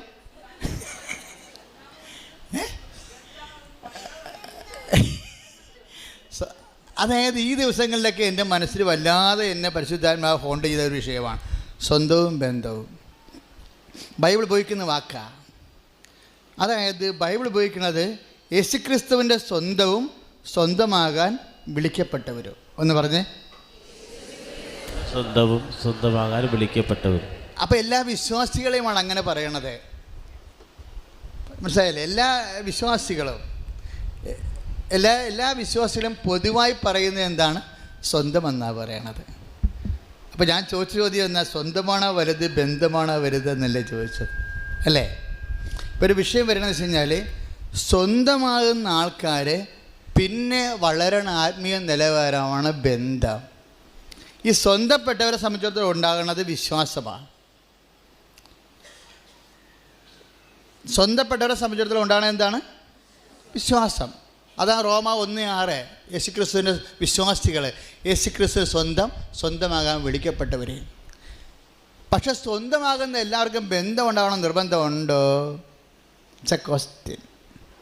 ഓരോ കല്യാണ വീട്ടിലൊക്കെ ഞാൻ പോണതാണേ, ഞാൻ ചോദിക്കും അതാരാണ്, അതാരാണെന്ന് ചോദിക്കുമ്പോഴേ ബന്ധുക്കൾ 4 ബന്ധുക്കൾ കഴിഞ്ഞാൽ പിന്നെ പറയണത് ബന്ധുക്കൾ. അതെ, നമ്മൾ കല്യാണ വീട്ടിൽ പ്രാർത്ഥിക്കാൻ ചെല്ലത്തില്ലേ, പ്രേക്ഷകരുടെയൊക്കെ വീട്ടിൽ ഞാൻ ചെല്ലും. അത്യാവശ്യം സമയം ഉണ്ടാകത്തില്ല എങ്കിലും ഇടിച്ചല്ലേ എവിടെയെങ്കിലും ഒരു തല പോയി കാണിക്കും, അവിടെ വീട്ടിൽ 5 മിനിറ്റ് പോയി പ്രാർത്ഥിച്ചിട്ട് പോരും. അപ്പോൾ ചില സമയത്ത് ഞാൻ ചോദിക്കും ആരാണത്. അപ്പോൾ ഇവരടുത്ത് വരികയില്ല, പ്രാർത്ഥിക്കാൻ വേണ്ടി വരുമ്പോൾ ഞാൻ ചോദിക്കും ആരാണ് എന്നുവെച്ചാൽ പെണ്ണിൻ്റെ ആരാണ്, ചെറുക്കൻ്റെ ആരാണ് ചോദിക്കണേ. അപ്പോൾ കൊച്ചാപ്പൻ്റെ മകളാണ്, അല്ലെങ്കിൽ ആൻറ്റിയുടെ മകനാണെന്നൊക്കെ പറയുമ്പോഴും പിന്നെയും നമുക്ക് പറഞ്ഞാൽ ആൻറ്റിയുടെയും ഇളയപ്പൻ്റെയും കൊച്ചാപ്പൻ്റെയും മക്കളല്ലാത്ത വേറെ കുറേ ആൾക്കാർ അവിടെ കാണും. ഇവരാരാണ് എന്ന് പറയുമ്പോൾ ഞങ്ങളുടെ ഫാമിലി ഫ്രണ്ടാണെന്ന് പറയും, ഇല്ലേ? അപ്പോഴെന്താ അർത്ഥം വെച്ച് കഴിഞ്ഞാൽ ബന്ധുക്കളും ഉണ്ടാവും, നമുക്ക് സ്വന്തപ്പെട്ടവരും ഉണ്ടാവും, അതുപോലെ തന്നെ ബന്ധമുള്ളവരും ഉണ്ടാവും. എങ്ങനെയുള്ള ജന്മനാ പാരമ്പര്യമായിട്ട് രക്തബന്ധമല്ലാത്ത ബന്ധമുള്ളവരും നമുക്ക് ഉണ്ടാകും. കാരണം നമ്മളുടെ ഇങ്ങനെ ചക്കരയും ബിരിയും പോലെ ജീവിക്കുന്ന ആൾക്കാരില്ലേ, നമ്മുടെ സ്വന്തപ്പെട്ടവരെല്ലാം അന്യനാട്ടിലാണ്, നമ്മുടെ കൂടെ ജീവിക്കുന്നത് ആരാ? ചിലപ്പോൾ അടുത്തുള്ള ഫ്രണ്ട്സും അത് ചിലപ്പോൾ അന്യമതസ്ഥരും ആയിരിക്കും, അല്ലേ? ചിലപ്പോൾ അവരായിരിക്കും നമ്മൾ ഏറ്റവും കൂടുതൽ സഹായിക്കുന്നത്. അപ്പോൾ അവരെ മറന്ന് നമ്മളൊന്നും ചെയ്യാൻ നമുക്ക് പറ്റത്തില്ല. അത്രയും ബന്ധമായിരിക്കും നമ്മളവരോട്ട് ഉണ്ടായിരുന്നത്. അപ്പോൾ അത് ഒരു ബന്ധമാണ്. ഇനി സ്വന്തപ്പെട്ടവർ തന്നെ എല്ലാ സ്വന്തപ്പെട്ടവരോടും നമുക്ക് ഒരുതരം ഒരേ ബന്ധമാണോ? അല്ല, പലതരം ബന്ധമാണ്. സ്വന്തപ്പെട്ടവരെല്ലാം പലരോടും പലതരം ബന്ധമല്ലേ? അപ്പോൾ സ്വന്തമായിരിക്കുകയും ബന്ധം വർദ്ധിപ്പിക്കുകയും ചെയ്യാനാണ് ബന്ധത്തിൻ്റെ ഒരു സത്യാവസ്ഥ. ഈശോയിൽ നിൽക്കുമ്പോൾ പ്രത്യേകിച്ച് അങ്ങനെയാണ്. ഈശോ ദൈവമായിട്ടുള്ള സ്വന്തം വിശ്വാസത്തിൽ നടക്കും. പക്ഷെ ബന്ധം എങ്ങനെ നടക്കും? അതാണ് പ്രശ്നം. ഞാൻ മനുഷ്യൻ്റെ കാര്യമല്ലേ പറഞ്ഞത്, മനുഷ്യൻ്റെ കാര്യം നിങ്ങൾക്ക് മനസ്സിലാക്കാൻ വേണ്ടി പറഞ്ഞതേ ഉള്ളൂ. മനുഷ്യൻ്റെ കാര്യം പറയേണ്ട കാര്യം എനിക്കില്ല, ഉണ്ടോ? ഞാനിവിടെ ഈ സ്വന്തം ബന്ധം ഉദ്ദേശിച്ചാൽ ഞാൻ ഈശോയുമായിട്ട് ഉദ്ദേശിച്ചാൽ ഞാൻ സംസാരിച്ചത്. ഈശോയുമായിട്ട് നമുക്ക് സ്വന്തമാകണത് ഈശോ ഏകരക്ഷകനാണെന്ന് നമ്മൾ വിശ്വസിക്കുമ്പോഴാണ്. പക്ഷേ ബന്ധമാകണത് എപ്പോഴാണ്? ഈശോ നമ്മൾ ജ്ഞാനസ്ഥാനത്തിൽ ഈശോയുടെ സ്വന്തമല്ലേ നമ്മളെ? ജീവിതത്തിൽ ചിലപ്പോൾ ഈശോയുടെ സ്വന്തമാണെങ്കിലും ചില ബന്ധമുണ്ടായില്ലെന്ന് വരും. ഉണ്ടാകത്തില്ല. ഈശോയുടെ ബന്ധമുള്ളത് എപ്പോഴാണ്? വെളിപാടിന പുസ്തകം നല്ല ശക്തമായി പറയുന്നുണ്ട് എപ്പോഴാണ് ബന്ധമുള്ളതെന്ന്. എന്ന് വെച്ച് കഴിഞ്ഞാൽ പെർഗാമിലെ സഭയ്ക്ക് ലേഖനങ്ങൾ എഴുതുമ്പോൾ യോഹന്നാൻ ശ്ലീഹ പറയും, വെളിപാട് 2:13 എൻ്റെ വിശ്വസ്ത ദാസനായ ഒന്ന് ശ്രദ്ധിച്ച മക്കളെ, എൻ്റെ വചനത്തിന് ഓർമ്മയെന്ന് ഞാൻ പറയണതാണ്.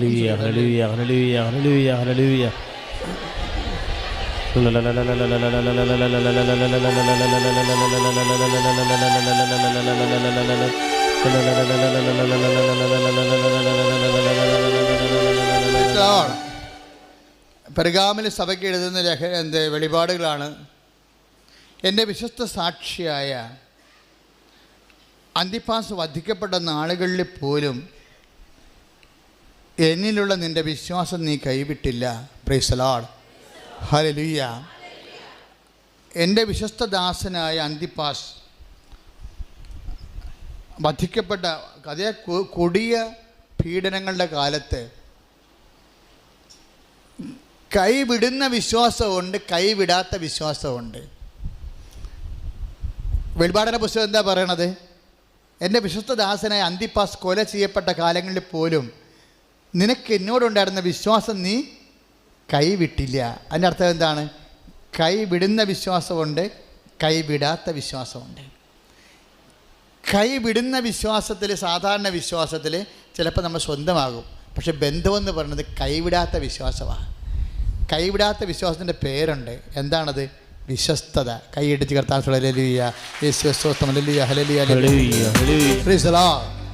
അപ്പം ഇപ്പം മനസ്സിലായില്ലേ? നിങ്ങൾക്കുള്ള വിശ്വാസം എന്ത് വിശ്വാസമാണെന്ന് ഇപ്പോൾ പരിശുദ്ധാത്മാവ് ചോദിക്കുക. നിങ്ങൾക്കുള്ള വിശ്വാസം കൈവിടുന്ന വിശ്വാസമാണെങ്കിൽ അത് പാരമ്പര്യ വിശ്വാസവും അതേസമയം കേവല വിശ്വാസവുമാണ്. കൈവിടാത്ത വിശ്വാസമുണ്ട്. എൻ്റെ വിശ്വസ്ത ദാസനായ അന്തിപ്പാസ് കൊല ചെയ്യപ്പെട്ട പീഡനങ്ങളുടെ കാലത്ത് പോലും എന്നിലുള്ള വിശ്വാസം നീ കൈവിട്ടില്ലെന്ന് പെർഗാമിലെ സഭയ്ക്ക് പറയുമ്പോൾ പെർഗാമ സഭയ്ക്ക് ദൈവത്തോടുണ്ടായിരുന്നത് വിശ്വസ്തതയാണ്. നിനക്ക് സാമ്പത്തിക തകർച്ച ഉണ്ടായാലും നീ പ്രാർത്ഥിച്ചുകൊണ്ടിരിക്കുമ്പോൾ തന്നെ നീ കുടിയനായ ഭർത്താവിൻ്റെ കുടിമാറ്റാൻ വേണ്ടി പ്രാർത്ഥിക്കാൻ വേണ്ടി വരുന്നു. പ്രാർത്ഥന കഴിയുമ്പോൾ അവൻ പിന്നെ അടിയും തുടങ്ങുകയാണെന്നുണ്ടെങ്കിൽ ഇനി എന്തിനാ ഉടമ്പടി ചെയ്തിട്ട് എനിക്ക് അടിയാനുള്ള കിട്ടിയെന്ന് പറയുമ്പോൾ നീ ഉടമ്പടി പത്രം മടക്കുമ്പോൾ നീ സാധാരണ വിശ്വാസിയായി മാറി. അതുകൊണ്ടാണ് 2:13 വെളിപ്പാടിൻ്റെ പുസ്തകം പറയണത്, എൻ്റെ വിശ്വസ്തദാസനായ അന്തിപ്പാസ് കൊല ചെയ്യപ്പെട്ട കാലങ്ങൾ, അതുപോലെയുള്ള പീഡനങ്ങളുടെയും സങ്കടങ്ങളുടെയും കാര്യങ്ങൾ നിനക്കുണ്ടാകുന്ന ദൈവവേദനയെ, അപ്പോഴും എന്നോടുള്ള വിശ്വാസം നീ കൈവിട്ടില്ലെങ്കിൽ നീ വിശ്വാസിയല്ല, നീ സ്വന്തമല്ല, നീ സ്വന്തത്തെക്കാൾ ഉപരി വിശ്വസ്തദാസനായ അന്തിപ്പാസിനെ പോലെയുള്ള നീ എൻ്റെ സ്വന്തമല്ല, അതിനേക്കാൾ വലിയ ബന്ധമാണെന്ന് കൈയടിച്ച് കർത്താൻ. നമ്മൾ ഇപ്പോൾ ഈ കുടുംബജീവിതത്തിൽ ദമ്പതി കൂട്ടായ്മയാണ് അല്ലേ?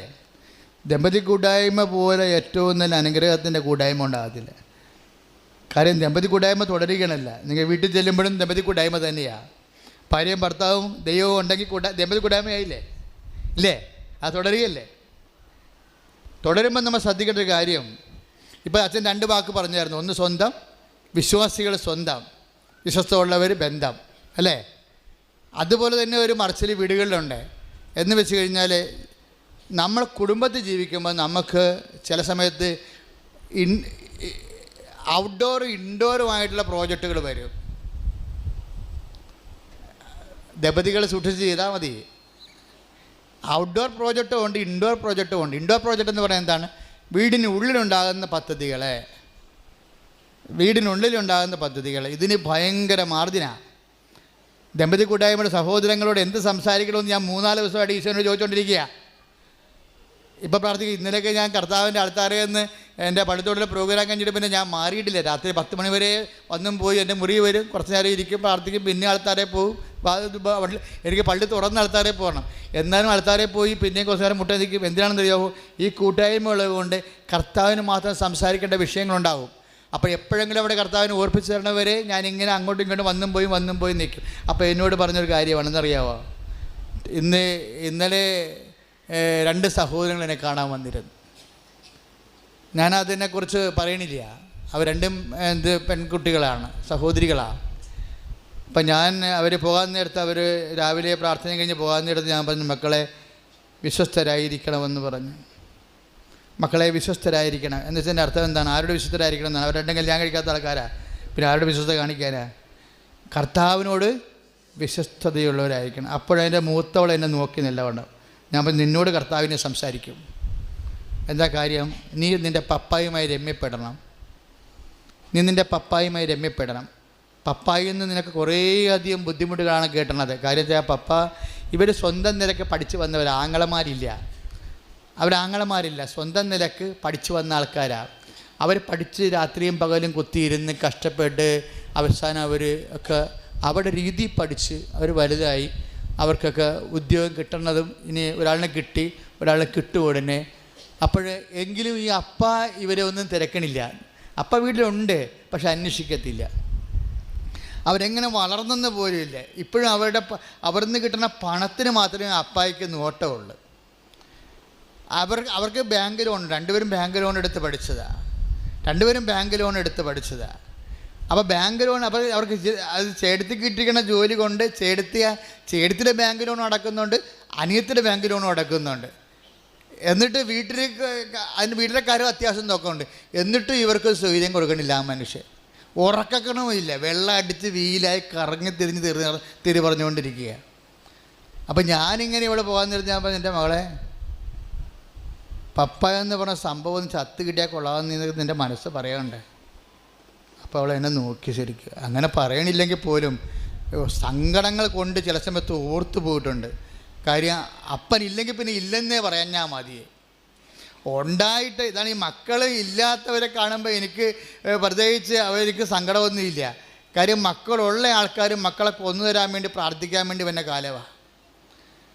അപ്പം അങ്ങനെ വരുമ്പോൾ ഉള്ളതാണോ നല്ലത്, ഇല്ലാത്തതാണോ നല്ലത് എനിക്ക് ജോസഫത്തിന് ഇന്നും അറിയാൻ പാടില്ല.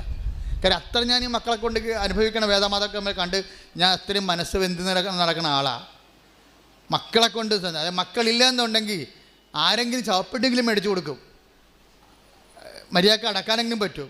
മക്കളുണ്ടെന്നുണ്ടെങ്കിൽ പറയാം, മക്കളുണ്ടല്ലോ നമ്മൾ ചവപ്പെട്ട് പോലും കിട്ടത്തില്ല. അവസാനം മേടിക്കത്തുമില്ല, വേറെ ആരും കൊടുക്കാൻ കൊടുക്കത്തുമില്ല. ഇതുപോലെയാണ് കഞ്ഞി കിട്ടുന്ന പരിപാടി, ഇതുപോലെ മരുന്ന് കിട്ടുന്ന പരിപാടി. അപ്പം അതൊന്ന് എൻ്റെ മക്കളെ ദൈവത്തിൻ്റെ ഭാഗത്തു നിന്ന് നിങ്ങൾക്കറിയാവോ, എന്തെങ്കിലും മാർഗം ഉണ്ടെങ്കിൽ നിങ്ങൾ ദൈവത്തിൽ മാത്രമേ വിശ്വസിക്കാവൂ. പറഞ്ഞാൽ മനസ്സിലാകുന്ന അർത്ഥം മനസ്സിലാകുന്നുണ്ടാ? ഇത്തിരി പാടെടുക്കുക ഇത് മനസ്സിലാകാൻ. എന്തെങ്കിലും മാർഗമുണ്ടെങ്കിൽ നിങ്ങൾ ദൈവത്തിൽ മാത്രമേ വിശ്വസിക്കാവൂ.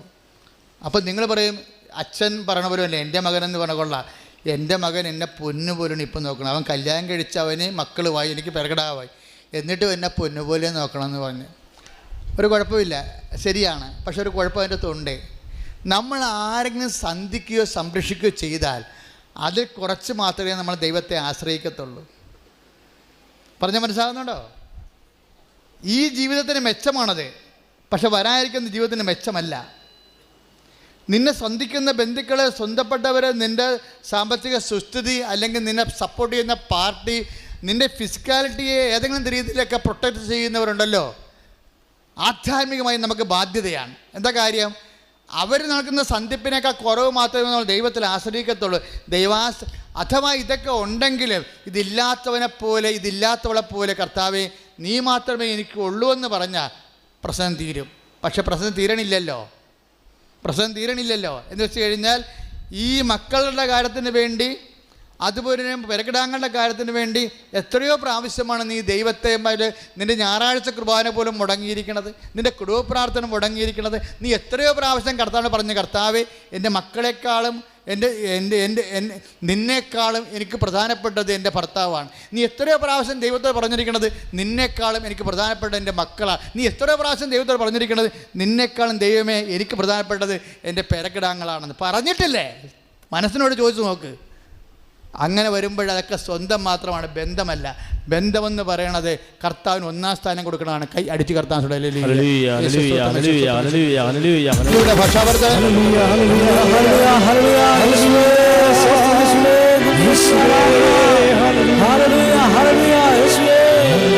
ഞങ്ങളുടെ കുടുംബങ്ങളിൽ വസിക്കുന്നവരെ ആരാധിക്കുന്നു. ഞങ്ങളുടെ ബന്ധാവുന്നവരെ, ഞങ്ങളെ സ്വന്തമാക്കുന്നവരെ ആരാധിക്കുന്നു.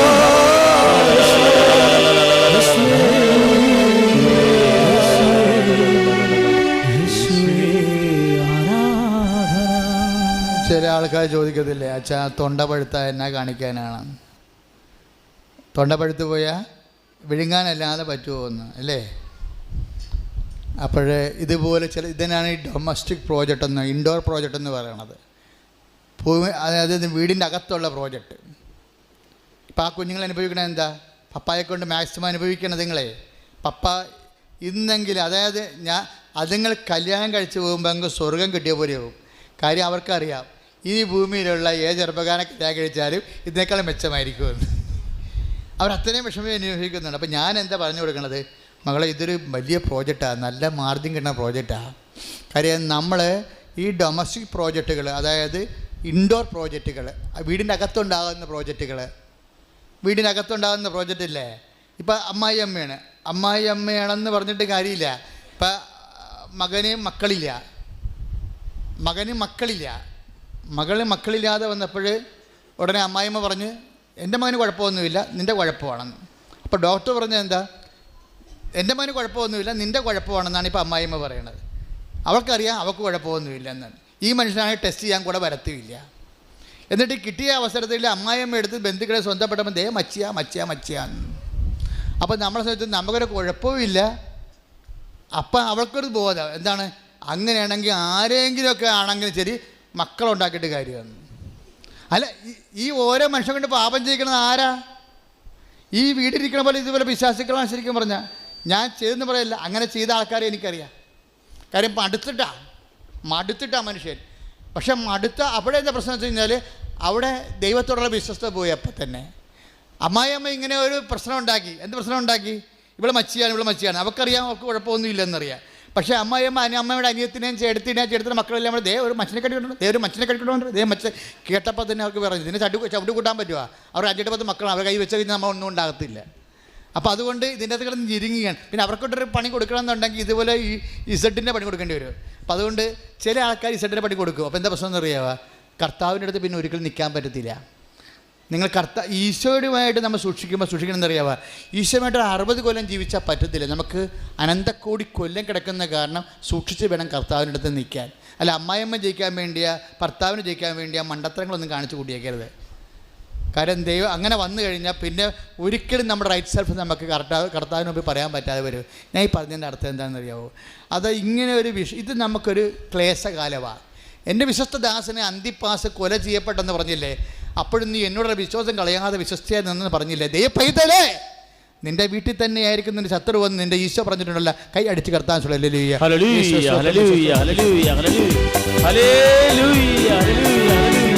അപ്പോൾ എന്താണ് അവളുടെ ടെസ്റ്റ് കഴിഞ്ഞ് അവളത് ഈ അമ്മായിയമ്മ ഇങ്ങനെ പ്രശ്നം ഉണ്ടാക്കിയ കാരണം അവൾ ഇന്ന് കിട്ടാവുന്ന എല്ലാ ജനറ്റിക് ടെസ്റ്റും ചെയ്തിരിക്കുകയാണ്. അവൾക്ക് നല്ല സർട്ടിഫിക്കറ്റ് ഉണ്ട്, അവൾക്കൊരു കുഴപ്പമില്ല, അവർക്ക് എപ്പോൾ വേണമെങ്കിലും മക്കളുണ്ടാവും. അപ്പോൾ അമ്മായിയമ്മ ഇത് വാദിപ്രതിയായി. ഇപ്പം എന്താ അമ്മായിയമ്മ എന്താ പറയണത്? അതെ, ചിലപ്പോൾ എന്തെങ്കിലും കുഴപ്പം മകനും ഉണ്ടാകും, പക്ഷെ ചികിത്സേൻ്റെ ചുമതല നിൻ്റെതാ. കാര്യം പിന്നെ പറഞ്ഞു കണ്ടില്ലേ, എന്തെങ്കിലും ചിലപ്പോൾ മകന് കുഴപ്പം ഉണ്ടാകും, നിങ്ങൾക്കല്ലേ മക്കൾ വേണ്ടത്, നിങ്ങൾക്ക് കണ്ണടഞ്ഞു പോകല്ലേ. അപ്പോൾ ഇപ്പോൾ ചികിത്സിക്കുന്ന ചുമതല ആരുടേതാണ്? നിൻ്റെതാണ്. ഇപ്പോൾ IVF എന്നൊക്കെ പറയുമ്പോൾ തന്നെ ഒരു സ്ത്രീധനത്തിൻ്റെ കാര്യം മൊത്തം വരും. ഇപ്പം അമ്മയമ്മ അതാ പറയണത്. എന്താ പറയണത്? നീ പോയി IVF ചെയ്യും. അത് 4 പ്രാവശ്യം ചെയ്യുമ്പോൾ തന്നെ 5-6 ലക്ഷം രൂപയാകും. അത് എവിടെ നിന്ന് ഉണ്ടാക്കും? നീ കൊണ്ടുവന്ന പൊന്നെടുത്ത് കൊടുത്തിട്ട് ചെയ്യാൻ പറഞ്ഞിരിക്കുന്നത്. അവരുടെ മകന് കുഴപ്പമുണ്ടാക്കിയിട്ട് ഇവളുടെ പൊന്നെടുക്കണം. ഇതെങ്ങനെ IVF ശരിയായില്ല എന്നുണ്ടെങ്കിൽ ആ പൊന്നും പോയി ഈ സാധനത്തെ ചവിട്ടിപ്പുറത്താക്കും. അമ്മായിയമ്മ കളിക്കണ്ടില്ലേ? ഇതാണ് ദുഷ്ട സ്ത്രീകളെന്ന് പറയണത്. പറഞ്ഞ് മനസ്സിലായ?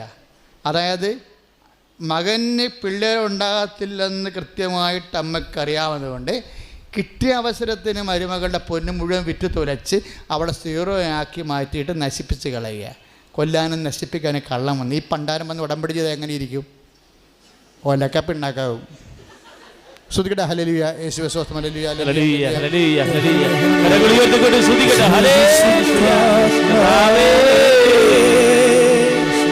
പരിശുദ്ധാത്മാവേ,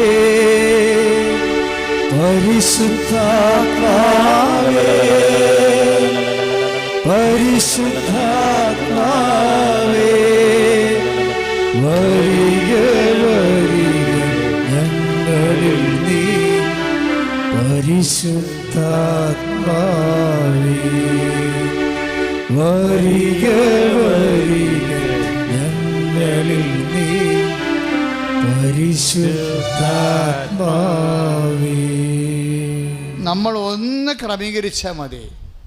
ഈ ലോകാരൂപിയെയും ദുഷ്ടാരൂപിയെയും നമ്മളുടെ ഉണ്ടോ എന്നൊന്ന് പരിശോധിച്ചിട്ട് ആ ദൈവാരൂപി നിലനിൽക്കാൻ വേണ്ടി ഒന്ന് പരിശ്രമിച്ചാൽ മതി. അപ്പോൾ ദൈവാത്മാവ് പ്രവർത്തിക്കാൻ തുടങ്ങാം. അപ്പോൾ നിങ്ങൾ എത്രയും വേഗം നിങ്ങൾ ദൈവത്തിരുസ്ഥന് ഉടമ്പടി ചെയ്യുമ്പോൾ ഉണ്ടാകുന്ന ഗുണമെന്ന് പറയുന്നുണ്ടല്ലോ എൻ്റെ മക്കളെ. ഇന്ന് ഭൂമിയിലെ സഭയിൽ ഇത്രയും ലളിതവും ഇത്രയും ശക്തവും പഴയ നിയമങ്ങളും രക്ഷാകര സംഭവങ്ങളും മനുഷ്യാവതാരങ്ങളും കർത്താവിൻ്റെ കൃപയും അനുഗ്രഹവും തമ്മിൽ കണക്ട് ചെയ്തിട്ട് സമ്പൂർണ്ണ ബൈബിളിൻ്റെ ആത്മാവ് ഉൾക്കൊള്ളുന്ന അമ്മ മാതാവിൻ്റെ മധ്യസ്ഥമുള്ള ഇതുപോലെ അച്ചിട്ട ഒരു ശുശ്രൂഷയില്ല. ഏതാ കാര്യം വെച്ചാൽ അതുകൊണ്ട് ഞാൻ ചെയ്യണത്, ഈ ചെയ്യാൻ വരുന്ന ആൾക്കാർ കുറഞ്ഞ പക്ഷം അച്ഛനിലൂടെ ഇപ്പോൾ ഈശോ സംസാരിച്ച് മാറ്റിയ അരൂപി മാറ്റത്തെക്കുറിച്ചൊരു വിവേചനസ് ഉണ്ടാകും. 3 അരൂപി നമുക്കുണ്ട്: ദുഷ്ടാരൂപി, ലോകാരൂപി, പരിശുദ്ധാരൂപി. അപ്പോൾ പരമാവധി പരിശുദ്ധാരൂപിയിൽ തന്നെ ജീവിക്കാൻ വേണ്ടിയുള്ള എല്ലാവിധ നോക്കിയേ. ഒന്നാമത്തെ എന്ത് സംഭവം? ഇത്രയും ആൾക്കാർ ഈ സാക്ഷ്യം 40 സാക്ഷ്യം 12 സാക്ഷ്യം പിടിച്ചു വെച്ചിരിക്കുകയാണ്. പറഞ്ഞിട്ടില്ല, സമയമില്ലാത്തതുകൊണ്ട് പറയിപ്പിക്കാത്ത 12 ഇനി 100 കണക്ക് സാക്ഷ്യം പിടിച്ചു വെക്കേണ്ടി വരും. ഇതെല്ലാം പറയാൻ നമുക്ക് സമയമില്ല ഇവിടെ. അല്ലെങ്കിൽ കൂട്ടായ്മ ഒന്നുകൂടി ഇപ്പം തന്നെ ആദ്യ വിവാഹത്തിന് ആളായിപ്പോൾ. കാര്യം ജനം അത്രയും ഇങ്ങനെ അനുഭവിക്കുകയാണ് ദൈവത്തിൻ്റെ കൃപ അതിശക്തമായ രീതിയിൽ. അമ്മയാണെങ്കിൽ ഒരു കാരണവശാലും ഉടമ്പടി ചെയ്ത ഒരു മകനെ ഒരു മകളെ ഒരിക്കലും തള്ളിക്കളയത്തില്ല. കാര്യം എന്താണ്? അമ്മയുടെ പേരിലാണ് നമ്മൾ ചെയ്യണത്. ഈ ഉടമ്പടിയുടെ പേരിൽ ഒരു സ്വർഗസ്ഥനായത് ഒരു നന്മ നിറഞ്ഞു കഴിഞ്ഞാൽ ഒരു നീലത്തിരി നിൻ്റെ വീട്ടിൽ കത്തിച്ചിട്ടുണ്ടെങ്കിൽ, ഒരു പച്ചത്തിരി കത്തിച്ചിട്ടുണ്ടെങ്കിൽ നിൻ്റെ വീടിന് അമ്മ തള്ളിക്കളയത്തില്ല. കാര്യം അമ്മ ആഗ്രഹിക്കുന്ന ഒരു കൃപാവര പദ്ധതി കൃപാസനത്തിലും എൻ്റെ കുടുംബത്തിലും ഉണ്ടാകാൻ വേണ്ടി 5000 ഒരു കൊല്ലം മുഴുവൻ പ്രാർത്ഥിച്ചപ്പോഴാണ് അമ്മ ആഗ്രഹിക്കുന്ന കൃപാവര പദ്ധതി തന്നിരിക്കുന്ന ഉടമ്പടി പ്രാർത്ഥന. കൈയടിച്ച് കർത്താവ് അന്ന് പ്രാർത്ഥന ലഭിച്ചപ്പോൾ ജോസഫച്ചൻ ഒരു പ്രാർത്ഥന ഉണ്ടാക്കി തന്നല്ലോ. അതിൻ്റെ അമ്മ ആഗ്രഹിക്കുന്ന ഒരു കൃപാപര പദ്ധതി, അത് പരിശുദ്ധാത്മ തന്ന പ്രാർത്ഥനയാണ്. 5000 പ്രാർത്ഥിച്ചു. ആദ്യത്തെ പ്രത്യക്ഷീകരണ പ്രാർത്ഥനയിൽ അങ്ങനെയല്ലേ കിടക്കണത്? അമ്മ ആഗ്രഹിക്കുന്ന ഒരു കൃപാപര പദ്ധതി കൃപാസനത്തിൽ ഞങ്ങളുടെ കുടുംബത്തിലും ഉണ്ടാകാൻ ഇടയാക്കണമേ. നിങ്ങൾക്കിപ്പോൾ കൃപാസനത്തിലുണ്ടായി, നിങ്ങളുടെ കുടുംബത്തിലുണ്ടായി അല്ലേ? ഇപ്പോഴെന്തൊക്കെ വന്നിരിക്കണതാണ് ആ ഉടമ്പടിയിൽ? ഒന്നാമത്തെ കാര്യം എന്താ? 3 പാപങ്ങൾ ഉപേക്ഷിച്ചാൽ മതി. പിന്നെ 2ാമത്തെ ഉപവാസം, മൂന്നാമത്തത് ഇതുപോലെയുള്ള ഏതെങ്കിലും ഒരു ധ്യാനം കൂടണം. നാലാമത്തത് എന്താ? പ്രേക്ഷിത പ്രവർത്തനം ചെയ്യണം, പത്രം മേടിച്ച് വിതരണം ചെയ്യണം. അഞ്ചാമത്തത് വചന വായന. ആറാമത്തത് എന്താ? കാരുണ്യപ്രവൃത്തി. ഒരു ക്രിസ്ത്യാനി ഈ ഭൂമിയിൽ നിന്ന് പോകുമ്പോൾ വലിയ കോടികളുടെ നിക്ഷേപമായിട്ട് പോകാൻ പറ്റുന്ന 6 കാര്യങ്ങളാണ് ഇതിൻ്റെ അകത്തുള്ളത്. ഇതിൻ്റെ അപ്പുറത്തൊരു ക്രിസ്ത്യാനി ചെയ്യാൻ പറ്റത്തില്ല. സമ്പൂർണ്ണ ബൈബിളിൻ്റെ അരൂപിയാണ് ഇതിൻ്റെ അകത്ത്. അത് ലളിതമായി സുന്ദരമായി ക്രമീകരിച്ചിരിക്കുക. അങ്ങനെ ക്രമീകരിച്ചിട്ട് അതിനനുസരിച്ചിട്ടാണ് നമ്മൾ 6 കൽപ്പരണികൾ, 6 ആവശ്യങ്ങൾ നമ്മുടെ മധ്യസ്ഥയിൽ ഈശോയുടെ മുമ്പിൽ വെക്കണത്. അതുകൊണ്ട് 1 by 1 ആയിട്ട് ഉയർന്ന് ചെയ്ത് അമ്മ മാറ്റിയിട്ടാണ് ആൾക്കാർ വന്ന് സാക്ഷ്യം പറയേണ്ടത്.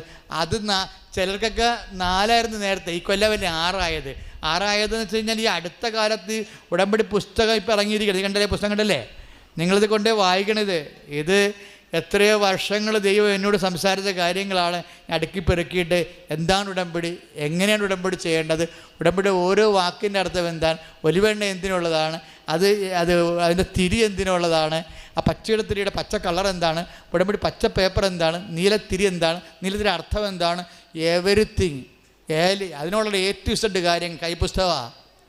ഈ പുസ്തകങ്ങൾ ഇവിടെ ലഭ്യമാണ്, ഉടമ്പടി ചെയ്തവർക്കും ലഭ്യമാണ്. അപ്പം എല്ലാ ദിവസവും ഇനി ഉടമ്പടി ചെയ്യുന്നവർക്കെല്ലാം അവിടെ കിറ്റിൽ, അവിടെ കൂടുതൽ ഈ പുസ്തകം ഉണ്ടായിരിക്കും.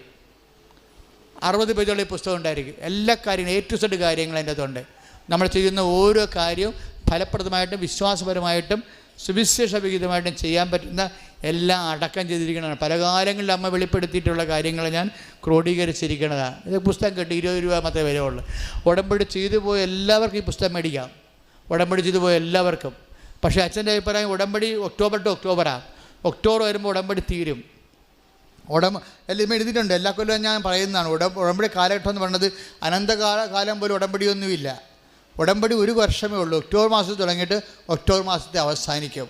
ആ ഒക്ടോബർ മാസത്തിൽ 6 കാര്യം നമുക്ക് വെക്കാം. അടുത്ത ഒക്ടോബറിനുള്ളിൽ ആ വിഷയത്തിലെല്ലാം തീരുമാനം ഉണ്ടായിരിക്കും. ഇപ്പം ഒക്ടോബറിനുള്ളിലല്ലല്ലോ, 1 മാസം കഴിയുമ്പോൾ തന്നെ വന്ന് സാക്ഷ്യം പറയില്ലേ ആൾക്കാരെ. അത്രയും നല്ല സാക്ഷ്യങ്ങളായിട്ടല്ലേ പോണത്. ഉടമ്പടി ഓരോ അംശവും, നീലത്തിരി, പച്ചത്തിരി, പത്തുഷികരണ പ്രാർത്ഥന, ഉടമ്പടി പ്രാർത്ഥന. ആ ഉടമ്പടി പ്രാർത്ഥന എന്നതിൻ്റെ ഭാഗമാണ് ഇത്. നമ്മളൊരു വർഷം പ്രാർത്ഥിക്കുമ്പോൾ ആയിരക്കണക്കിന് മനുഷ്യർ മുഴുവനും ഉടമ്പടി ചെയ്ത എല്ലാവർക്കും വേണ്ടി പ്രാർത്ഥിക്കത്തില്ലേ? വീട്ടിലുള്ള ഉടമ്പടി ചെയ്തവർക്ക് ഇത്രയും പ്രാർത്ഥനയല്ലേ കിട്ടണത്?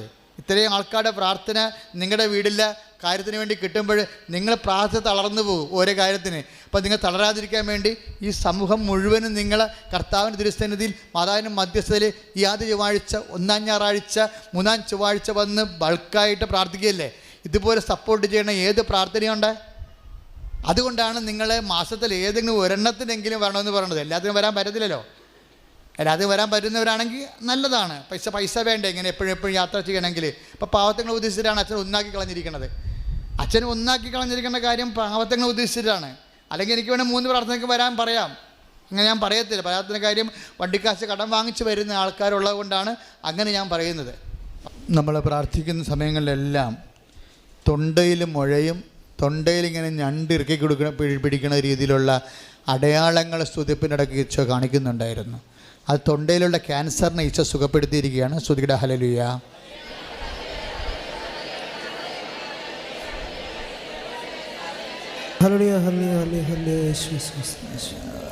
ദൈവജനങ്ങൾ വെളിപ്പെടുത്തി ഇൻഡോർ ആയിട്ട് വരുന്ന കുടുംബത്തിനകത്ത് വരുന്ന ക്ലേശങ്ങൾ, ഒഴിവാക്കാൻ പറ്റാത്ത ക്ലേശങ്ങൾ, അപ്പയായാലും ഭർത്താവായാലും ഭാര്യയായാലും ആരായാലും, അമ്മായിയമ്മയും മരുമകളായാലും അവിടെ നിന്നൊക്കെ അനുഭവിക്കുന്ന പ്രയാസങ്ങൾ, ആ പ്രയാസങ്ങൾ പീഡനങ്ങളുടെ കാലത്ത് വിശ്വസം നിലനിന്നതുപോലെ അവരിൽ നിന്നുണ്ടാക്കാവുന്ന പ്രയാസങ്ങൾ അവരോട് ഈശോ തന്നെ പറഞ്ഞിട്ടുണ്ട്, ദുഷ്ടനോട് നീ എതിർക്കാൻ നിൽക്കരുത്. ദുഷ്ടനോട് പോലും നീ എതിർക്കാൻ നിൽക്കരുതെങ്കിൽ തീർച്ചയായിട്ടും നിൻ്റെ വീട്ടിലുള്ളവരോട് നീ എതിർക്കാൻ നിൽക്കേണ്ട.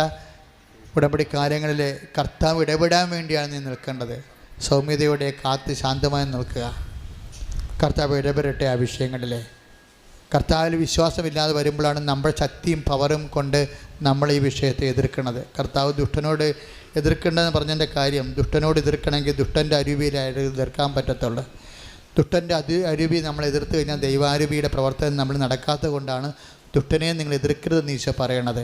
അതുകൊണ്ട് കുടുംബത്തിലെ അപ്പനായാലും മറ്റുള്ള ആരായാലും നിന്നെ വേദനിപ്പിക്കുന്ന ആൾക്കാരായാലും കുറച്ച് കാലത്തേക്ക് നീ സൗമ്യത പാലിക്കുക. അച്ഛനെ കണ്ട് ആ വിഷയത്തിൽ തീരുമാനം എടുത്ത് കർത്താവ് ഒരു തീരുമാനം നിനക്ക് തരുമ്പോൾ നിനക്ക് അച്ഛനെ കാണാൻ അവസരം തരും. അപ്പോഴിങ്ങനെയുള്ള വിഷയങ്ങൾ സ്ഥിരമായിട്ട് നിൽക്കുന്ന ഡൊമസ്റ്റിക് പ്രോജക്റ്റുകളുണ്ട്, അതായത് ഇൻഡോർ ആയിട്ടുള്ള പദ്ധതികളുണ്ട്. നമുക്ക് ഓപ്ഷൻ ഇല്ലാത്ത മാറ്റാൻ പറ്റാത്ത പദ്ധതി ഈശോയ്ക്കുണ്ടായിരുന്നു, അമ്മയ്ക്കുണ്ടായിരുന്നു. അവർ രണ്ടുപേരും സമർപ്പിക്കുകയാണ് ചെയ്തത്.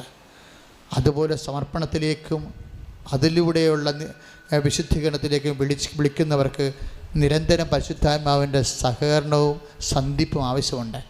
അവർ പ്രാർത്ഥന വേപരിക്കേണ്ടതായിട്ടുണ്ട്. അവർക്ക് പ്രാർത്ഥനയെ തന്നെ അവർ വേപരിച്ച് അതിനെ അതിജീവിക്കണമെന്നാണ് ഇപ്പോൾ ഈശോ ആഗ്രഹിക്കുന്നത്. എന്നിലൂടെ പറയാൻ ഈശോ തുനിയുന്നത് അതാണ്. ശ്രുതിയുടെ hallelujah, hallelujah, hallelujah, hallelujah, hallelujah. ഈശോയെ വെളിപാടുകൾ നൽകണമേ എന്ന് പ്രാർത്ഥിക്കുന്ന കർത്താവേ, ദർശനങ്ങൾ നൽകണമേ എന്ന് പ്രാർത്ഥിക്കുന്ന കർത്താവേ, ആത്മാവിൻ്റെ അഭിഷേകം ഈ ദമ്പതി കൂട്ടായിൽ വന്നിരിക്കുന്ന മക്കൾക്ക് ഓരോന്നിനും അഭിഷേകം കർത്താവേ, അതരക്കുട്ടുറപ്പിക്കുന്ന വിശ്വാസത്തിലേക്ക് നയിക്കാൻ കർത്താവേ ദൈവിക വെളിപാടുകൾ നൽകണമേ എന്ന് പ്രാർത്ഥിക്കുന്നു. യേശുവേ, രോഗങ്ങളെ സമർപ്പിക്കുന്ന കർത്താവേ, ദുരിതങ്ങളെ സമർപ്പിക്കട്ടെ, മക്കളെ സമർപ്പിച്ച് പ്രാർത്ഥിക്കട്ടെ, മക്കളുടെ വിദ്യാഭ്യാസത്തെ സമർപ്പിക്കട്ടെ, ഉടമ്പടി പ്രാർത്ഥന നിങ്ങൾ വെച്ചിട്ടുള്ള എല്ലാ നിയോഗങ്ങളും ഓർത്ത് പ്രാർത്ഥിക്കട്ടെ. പത്രം വെച്ച് പ്രാർത്ഥിക്കുന്നവർ സ്തുതിച്ച് പ്രാർത്ഥിക്കട്ടെ. ദശവത്സര പ്രാർത്ഥനയിൽ നിയോഗങ്ങൾ അർപ്പിക്കുന്നവർ സമർപ്പിച്ച് പ്രാർത്ഥിക്കട്ടെ. മക്കളുടെ IELTS എക്സാം, അതുപോലെ തന്നെ വിദേശ ജോലി ആഗ്രഹിക്കുന്നവരെ, വിദേശത്ത് ജോലി ചെയ്യുന്നവരെ, കുടുംബ സമാധാനമില്ലാതെ വിഷമിക്കുന്നവരെ, അവരെല്ലാം സമർപ്പിച്ച് പ്രാർത്ഥിക്കട്ടെ. കരങ്ങൾ ഉയർത്തിക്കൊണ്ട് യേശുവേ എന്ന് വിളിക്കട്ടെ. യെശയ്യാ പുസ്തകം 59:1 പ്രാർത്ഥിക്കുന്ന കർത്താവേ, രക്ഷിക്കുവാൻ കഴിയാത്ത വിധം ദൈവത്തിന്റെ കരം കുറുകിയിട്ടില്ല, കേൾക്കാൻ കഴിയാത്ത വിധം സങ്കടങ്ങൾ കാണാൻ കഴിയാത്ത വിധം കർത്താവേ, അവിടുത്തെ കാതുകൾക്ക് മാധ്യമേ ഭവിച്ചിട്ടില്ല. കർത്താവേ, ദൈവത്തിന്റെ രാജ്യം അന്വേഷിക്കുന്നു, ദൈവത്തിന്റെ നീതി അന്വേഷിക്കുന്നു. കർത്താവേ, മക്കളെ സമർപ്പിക്കുന്നു, ഇവരെ നിരവധിയായ നിയോഗങ്ങൾ സമർപ്പിക്കുന്നു. കർത്താവേ, ഇവരുടെ മക്കളെ സമർപ്പിക്കുന്നു. കുടുംബ സമാധാനമില്ലാതെ വിശ്രമിക്കുന്നവരെ, പുതിയ ജോലിക്ക് വേണ്ടി ആഗ്രഹിക്കുന്നവരെ, രോഗികൾക്ക് വേണ്ടി പ്രാർത്ഥിക്കുന്നവര്, ആശുപത്രി കഴിഞ്ഞ രോഗികൾക്ക് വേണ്ടി പ്രാർത്ഥിക്കുന്നവര്, കർത്താവേ, യാത്രകള് സഞ്ചാരങ്ങൾ സമർപ്പിച്ച് പ്രാർത്ഥിക്കുന്നു. കർത്താവേ, കുടുംബത്തില് ഒന്നും വഴക്ക് വക്കാണമായി കഴിയുന്നവര്, സ്വസ്ഥതയില്ലാത്തവര്, മദ്യത്തിന്റെ കർത്താവേ നാശകീയമായ അവസ്ഥകള് എല്ലാം സമർപ്പിക്കുന്നു. കർത്താവേ, മക്കളുടെ വിദ്യാഭ്യാസം, അടിസ്ഥാനമില്ലാത്ത മക്കള്, 10ാം ക്ലാസ്സിൽ പഠിക്കുന്ന കുട്ടികള്, +2 പഠിക്കുന്ന കുട്ടികള്, ഡിഗ്രി ഫൈനൽ ആയിട്ടുള്ളവരെ സമർപ്പിച്ച് പ്രാർത്ഥിക്കുന്നു. കർത്താവേ, സെന്റിന്റെ എക്സാം എഴുതുന്നവരെ സമർപ്പിച്ച് പ്രാർത്ഥിക്കുന്നു. PSC പരീക്ഷയിട്ടുള്ള മക്കളെ സമർപ്പിച്ച് പ്രാർത്ഥിക്കുന്നു. കഴിഞ്ഞ ജവമാന റാലിയിൽ മക്കൾ നിയോഗം സമർപ്പിച്ചിട്ടെല്ലാം ഇപ്പോൾ സമർപ്പിച്ച് പ്രാർത്ഥിക്കുന്ന കർത്താവേ, ജവമാന റാലി സമർപ്പിച്ച എല്ലാ നിയോഗങ്ങളും ഇപ്പോൾ സമർപ്പിക്കുന്ന കർത്താവേ, യേശുവേ, യേശുവേ, യേശുവേ, യേശുവേ. Price the lord, hallelujah. മക്കളെ, നമ്മളിപ്പോഴേ കുടുംബത്തിന് സമാധാനം, സാമ്പത്തികമായി കുറേ വേദനിക്കുന്നവരുണ്ട്, ഉടമ്പടി ചെയ്തവരുമുണ്ട്, ചെയ്യാത്തവരുമുണ്ട്. അതിനൊക്കെ തീരുമാനം ഉണ്ടാകാൻ വേണ്ടിയാണ് നമ്മൾ ആയിരക്കണക്കിന് മക്കൾ കർത്താവിനെ എഴുന്നള്ളിച്ച് വെച്ച് മാതാവിൻ്റെ മധ്യസ്ഥയിൽ പ്രാർത്ഥിക്കുന്നത്. ഇപ്പോൾ പ്രാർത്ഥിക്കാൻ പോകുകയാണ്. ഇപ്പോൾ 2 സന്ദേശം വന്നിട്ടുണ്ട്. ഒന്ന് നെഞ്ചത്ത് ഒരു പുരുഷനാണ്, അത് ഇടത് ഭാഗത്ത് ഇങ്ങനെ ഒരു അരിമ്പാറ പോലെ വന്നിട്ടുണ്ട്. അന്ന് ഹൃദയത്തിൻ്റെ ഭാഗത്ത് തന്നെ സൈഡിൽ നെഞ്ചിൻ്റെ കൊമ്പിനെ തന്നെ അത് വന്നിരിക്കുന്നത്. അരിമ്പാറ പോലെ ഇരിക്കുക, ഒരു മറുക് പോലെയാണ്. അത് പൊങ്ങി അപ്പം പോലെ ഇങ്ങനെ ചാണാൻ തേച്ച് വെച്ചിരിക്കുന്ന പോലെ ഇരിക്കുക. അതിൻ്റെ ഭയങ്കര കടിയും ചൊറിച്ചിലുമുണ്ട്. ആ വിഷയത്തെ ആ തന്നെ കർത്താവ് സ്പർശിച്ച് സുഖപ്പെടുത്തിക്കൊണ്ടിരിക്കുകയാണ്. യാസിരിയാറാമി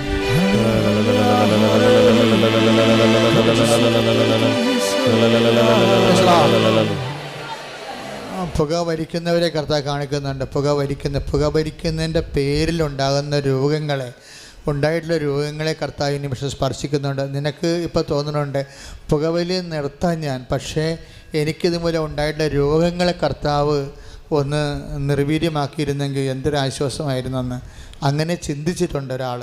കരളിൻ്റെ അയാൾക്കുള്ള അസുഖവും ഉണ്ടാകാൻ സാധ്യതയുള്ള അസുഖത്തെയും കർത്താവ് ബന്ധിക്കുകയാണ്. ഹല്ലേലൂയ.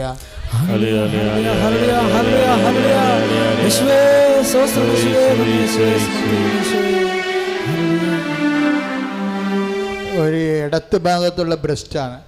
ഇടത് ഭാഗത്തുള്ള ബ്രസ്റ്റിന് 2 മുഴകളുണ്ട്. ഇങ്ങനെ പൊള്ളച്ച് ആയിരിക്കും 2. അതായത് വെള്ളം ഇങ്ങനെ നമ്മൾ പൊള്ളുമ്പോൾ ഇങ്ങനെ ഒരുതരം ചുളച്ച് വരത്തില്ല, അതുപോലെ ചൊള്ളച്ചിരിക്കുമ്പോൾ 2 മുഴകളാണ് ഒരു ബ്രസ്റ്റിന് ഇടതുവശത്തുള്ളത്. അത് 2നെയും കർത്താവ് ഈ നിമിഷം സുഖപ്പെടുത്തിക്കൊണ്ടിരിക്കുന്ന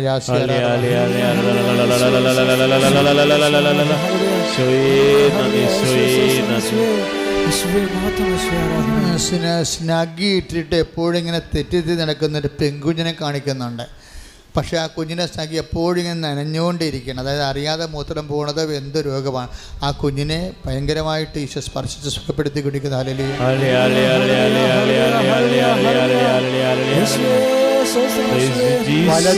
വലത് വശത്തെ കമ്മലിന് ഗോൾഡിൻ്റെ, വലതുവശത്തെ കാതിൻ്റെ കമ്മലിന് ഗോൾഡിൽ അലർജിയാണ്, മെറ്റൽ അലർജിയാണ്. അതുകൊണ്ട് പഴുക്കും, ഇടക്ക് കുഴപ്പമുണ്ടാകത്തില്ല, പിന്നെ അത് പഴുത്ത് വരും, പിന്നെ കാത് മണം വെക്കും. കർത്താവ് ഇപ്പം ആ കാതിനെ സ്പർശിച്ച് സുഖപ്പെടുത്തിക്കൊണ്ടിരിക്കുന്ന അല്ലല്ലോ.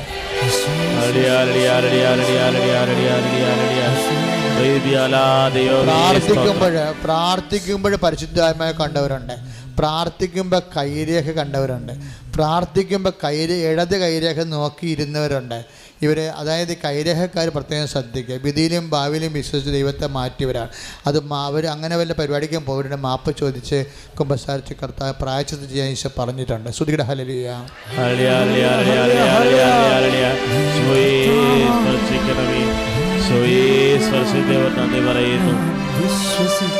നമ്മൾ ധ്യാനിക്കാൻ വേണ്ടി ആദ്യം വന്നപ്പോൾ ഒരു സന്ദേശം കണ്ടായിരുന്നു.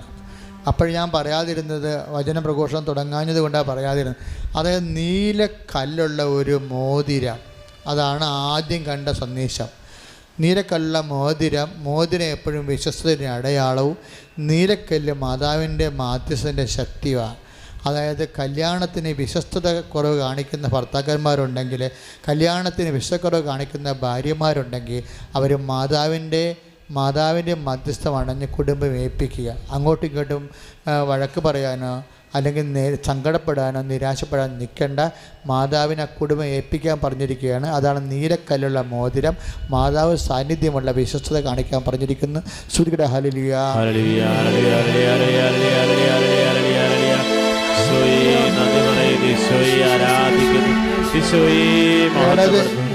ഇടത് കാൽമുട്ട് മടക്കുമ്പോൾ മുട്ടിന് തൊടയേക്കാളും മുട്ടുകാലിനേക്കാളും കളർ വ്യത്യാസമുണ്ട്. മുട്ടിലിരിക്കണത് വെളുത്തതാണ്. സാധാരണ മുട്ട് കുത്തുമ്പോൾ കറുത്തതല്ലേ വരണത്. പക്ഷേ ഇത് കുറച്ച് മറ്റ് തുടയേക്കാളും മുട്ടുകാലിനേക്കാൾ കറുത്തതായിരിക്കണത് വെളുത്തതായിട്ടാണ് വന്നിരിക്കുന്നത്. അതായത് ഈ രോഗിയുടെ രോഗം എന്തായാലും കർത്താവ് നിമിഷം സുഖപ്പെടുത്തിക്കൊണ്ടിരിക്കണം. ഹല്ലേലൂയ.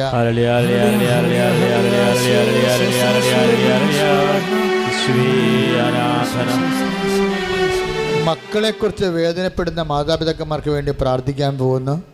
അതുപോലെ തന്നെ ജോലിയില്ലാത്തവർക്ക് വേണ്ടിയും പ്രാർത്ഥിക്കാൻ പോകുന്നു. കുടുംബം നിലനിർത്തിക്കൊണ്ടുപോകാൻ പറ്റാതിരിക്കുന്നവരും, എന്തിനാണ് കുടുംബം എന്ന് ഓർത്തിട്ട് വേദനിക്കുന്നവരും, കുടുംബ സമാധാനം ഇല്ലാത്തവർക്ക് വേണ്ടി അച്ഛനോട് ചേർന്ന് പ്രാർത്ഥിക്കുക. കർത്താവായ ദൈവമേ, ദിവ്യകാരുണ്യമേ, കർത്താവായ ദൈവമേ, ദിവ്യകാരുണ്യമേ, കുടുംബ സമാധാനമില്ലാത്ത കുടുംബങ്ങളെ അങ്ങേക്ക് ഏൽപ്പിക്കുന്ന മാരകരോഗികള്,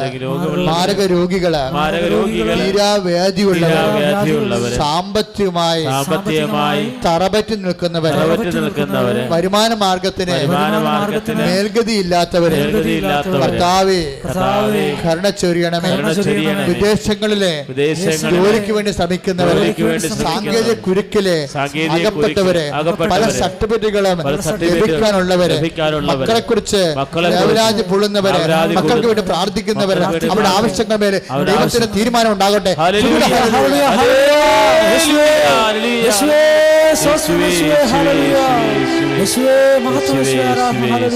കർത്താവായ ദൈവമേ, അന്ധന് കാഴ്ച നൽകിയവനെ, ചെകിടന് കേൾവി നൽകിയവനെ, ഊമന് സംഭാഷണം നൽകിയവനെ, മഹോരോഗ്യ സുഖപ്പെടുത്തിയവനെ, സർവാരോഗ്യ സുഖപ്പെടുത്തിയവനെ, മരിച്ചവനെ ഉയർപ്പിച്ചവനെ, നാമത്തിന് സ്തോത്രം ചെയ്യുന്ന അങ്ങയുടെ വിശുദ്ധമായ ഓരോ മകന്റെ മേലും ഓരോ മകളുടെ മേലും അങ്ങ് വെക്കണമേ. അടിപ്പിണർ പോലെ ദൈവത്തിന്റെ ശക്തി തിരിച്ചിറങ്ങട്ടെ. മാർഗരോഗങ്ങള്, വ്യാധികള്, കരളിന്റെ അസുഖങ്ങള്, കിഡ്നിയുടെ അസുഖങ്ങള്, യേശു ക്രിസ്തുവിന്റെ ഉന്നതമായ നാമത്തിൽ കിഡ്നി രോഗങ്ങള്, കരള് രോഗങ്ങള്, തൈറോയ്ഡ് രോഗങ്ങള്, യേശുവിന്റെ നാമത്തിൽ രോഗങ്ങള് മാറിപ്പോടാ. യേശുവേ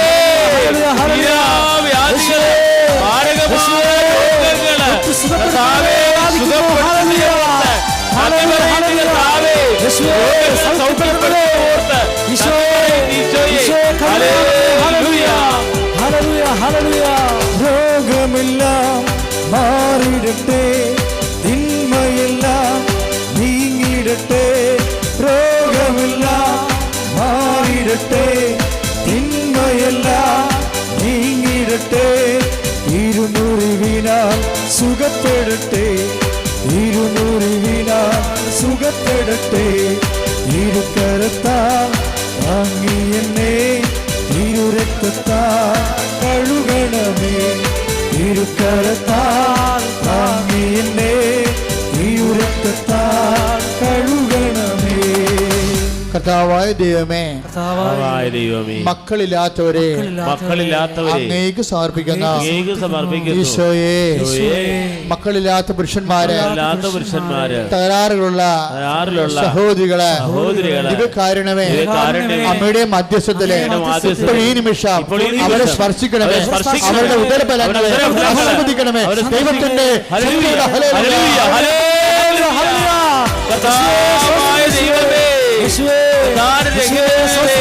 ദൈവത്തിന്റെ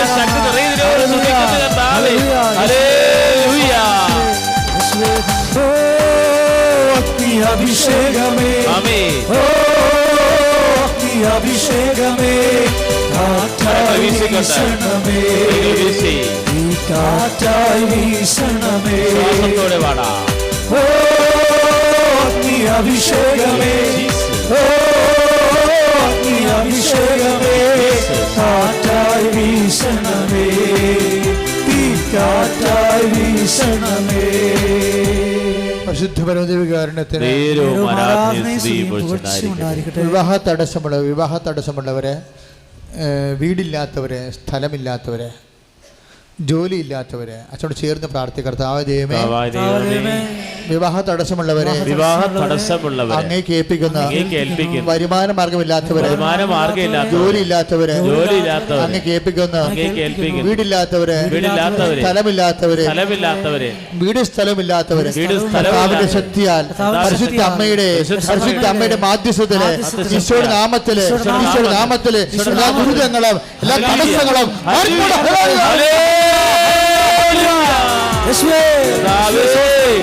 ആശീർവദിക്കുന്നതിനെ ഓർത്ത് നന്ദി പറയുന്ന കർത്താവേ, സ്തുതിക്കുന്ന കർത്താവേ, ഹല്ലേലൂയ.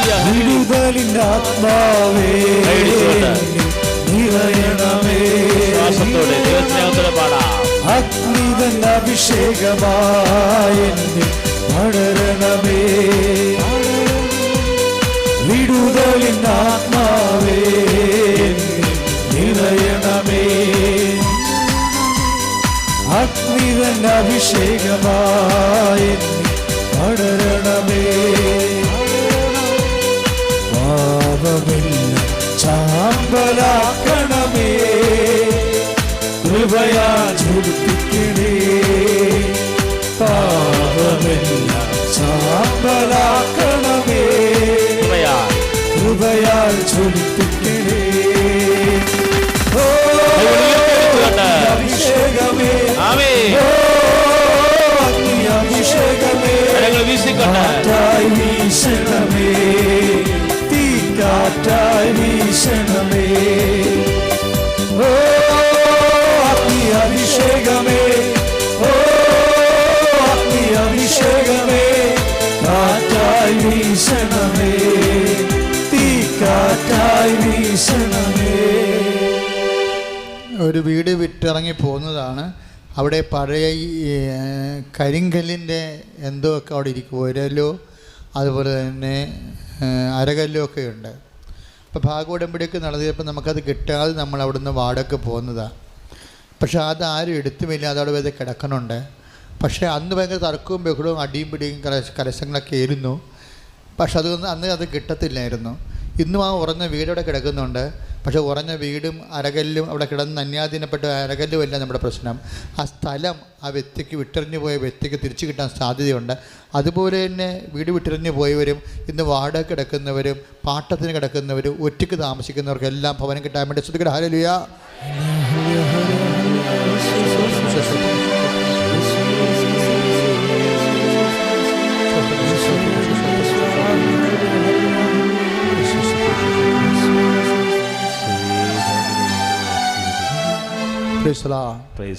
ഒലിപ്പ് രോഗങ്ങളെ കർത്താവ് സൗഖ്യമാക്കുന്ന സമയമാണ്. അതായത് ചിലക്ക് ഒലിപ്പ് രോഗങ്ങളെന്ന് പറയുമ്പോൾ ചിലക്ക് ജലദോഷം, ഭയങ്കര അലർജി ആയിരിക്കും. രാത്രിയും പോലും മൂക്ക് പിഴിഞ്ഞാലും ഇങ്ങനെ വന്നുകൊണ്ടിരിക്കും. ചിലർക്ക് ഇങ്ങനെ അസ്ഥി ഉരുക്ക രോഗങ്ങളുണ്ടാവും. ചിലർക്ക് ബ്ലീഡിങ് വന്നാൽ നിൽക്കത്തുമില്ല. ചിലപ്പോൾ ഇടയ്ക്കിടയ്ക്ക് ഇങ്ങനെ ബ്ലീഡിങ് വരും. അങ്ങനെയുള്ള രോഗിയുടെ സൗഖ്യത്തിന് വേണ്ടി അച്ഛനോട് ചേർന്ന് പ്രാർത്ഥിക്കുക. കർത്താവായ ദൈവമേ, ഒലിപ്പ് രോഗങ്ങളുള്ള എല്ലാ മക്കളെയും എൻ്റെ ഈശോയെ എന്തൊരു വേദന, എന്തൊരു ഈർച്ച, എന്തൊരു സങ്കടം അവരനുഭവിക്കുന്ന ഈ നിമിഷം അവരെ സ്പർശിക്കണമേ. എല്ലാ ഒലിപ്പ് രോഗങ്ങളും, ആന്തരിക സ്രാവങ്ങള്, ബാഹ്യ സ്രാവങ്ങള്, ആന്തരിക സ്രാവങ്ങള്, സ്രാവരോഗങ്ങള് യേശുവിന്റെ നാമത്തിൽ നിർത്തിക്കുന്നു. Price the Lord. നേർച്ച വസ്തു ഉയർത്തി പിടിക്കുക. വിശ്വാസ പ്രമാണത്തിലൂടെ Lord Jesus Christ, pour out His Spirit. Lord Jesus Christ, pour out His Spirit. The fire of God. Soak with the precious blood. Lord Jesus Christ, pour out His Spirit. The fire of God. Soak with the precious blood. I cast him demons and condition, troubles and actions. I God the Father Almighty. Let the disease out of this region. Satan is attached to make nations. We dispel them to the Father. May bless the peace and harmony. Let the Catholic Church with the power of Jesus Christ. With the middle of Holy Priesthood, I bless those who have Greece. എന്റെ കർത്താവിന് ഉന്നതമായ നാമത്തിൽ സഭയുടെ അധികാരത്തിൽ കൃഷിന്റെ അടയാളത്തിൽ ദൈവത്തിന്റെ ശക്തിയാൽ 32 കൊല്ലം അർപ്പിച്ച കുർബാന ശക്തിയാൽ മാതാവിനും മധ്യസ്ഥത്തില് ഞാൻ നേർച്ച വസ്തുക്കളെ ഈശോയുടെ നാമത്തെ ആശീർവദിക്കുന്നു. സമാപന ആശീർവാദമാണ്.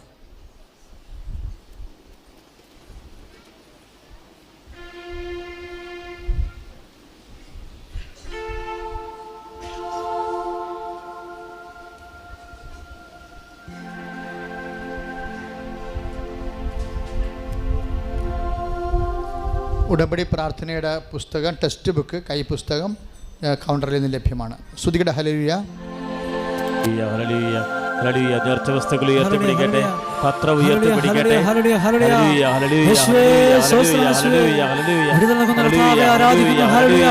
ഹല്ലേലൂയ, കരങ്ങൾ സ്തുതിക്കട്ടെ.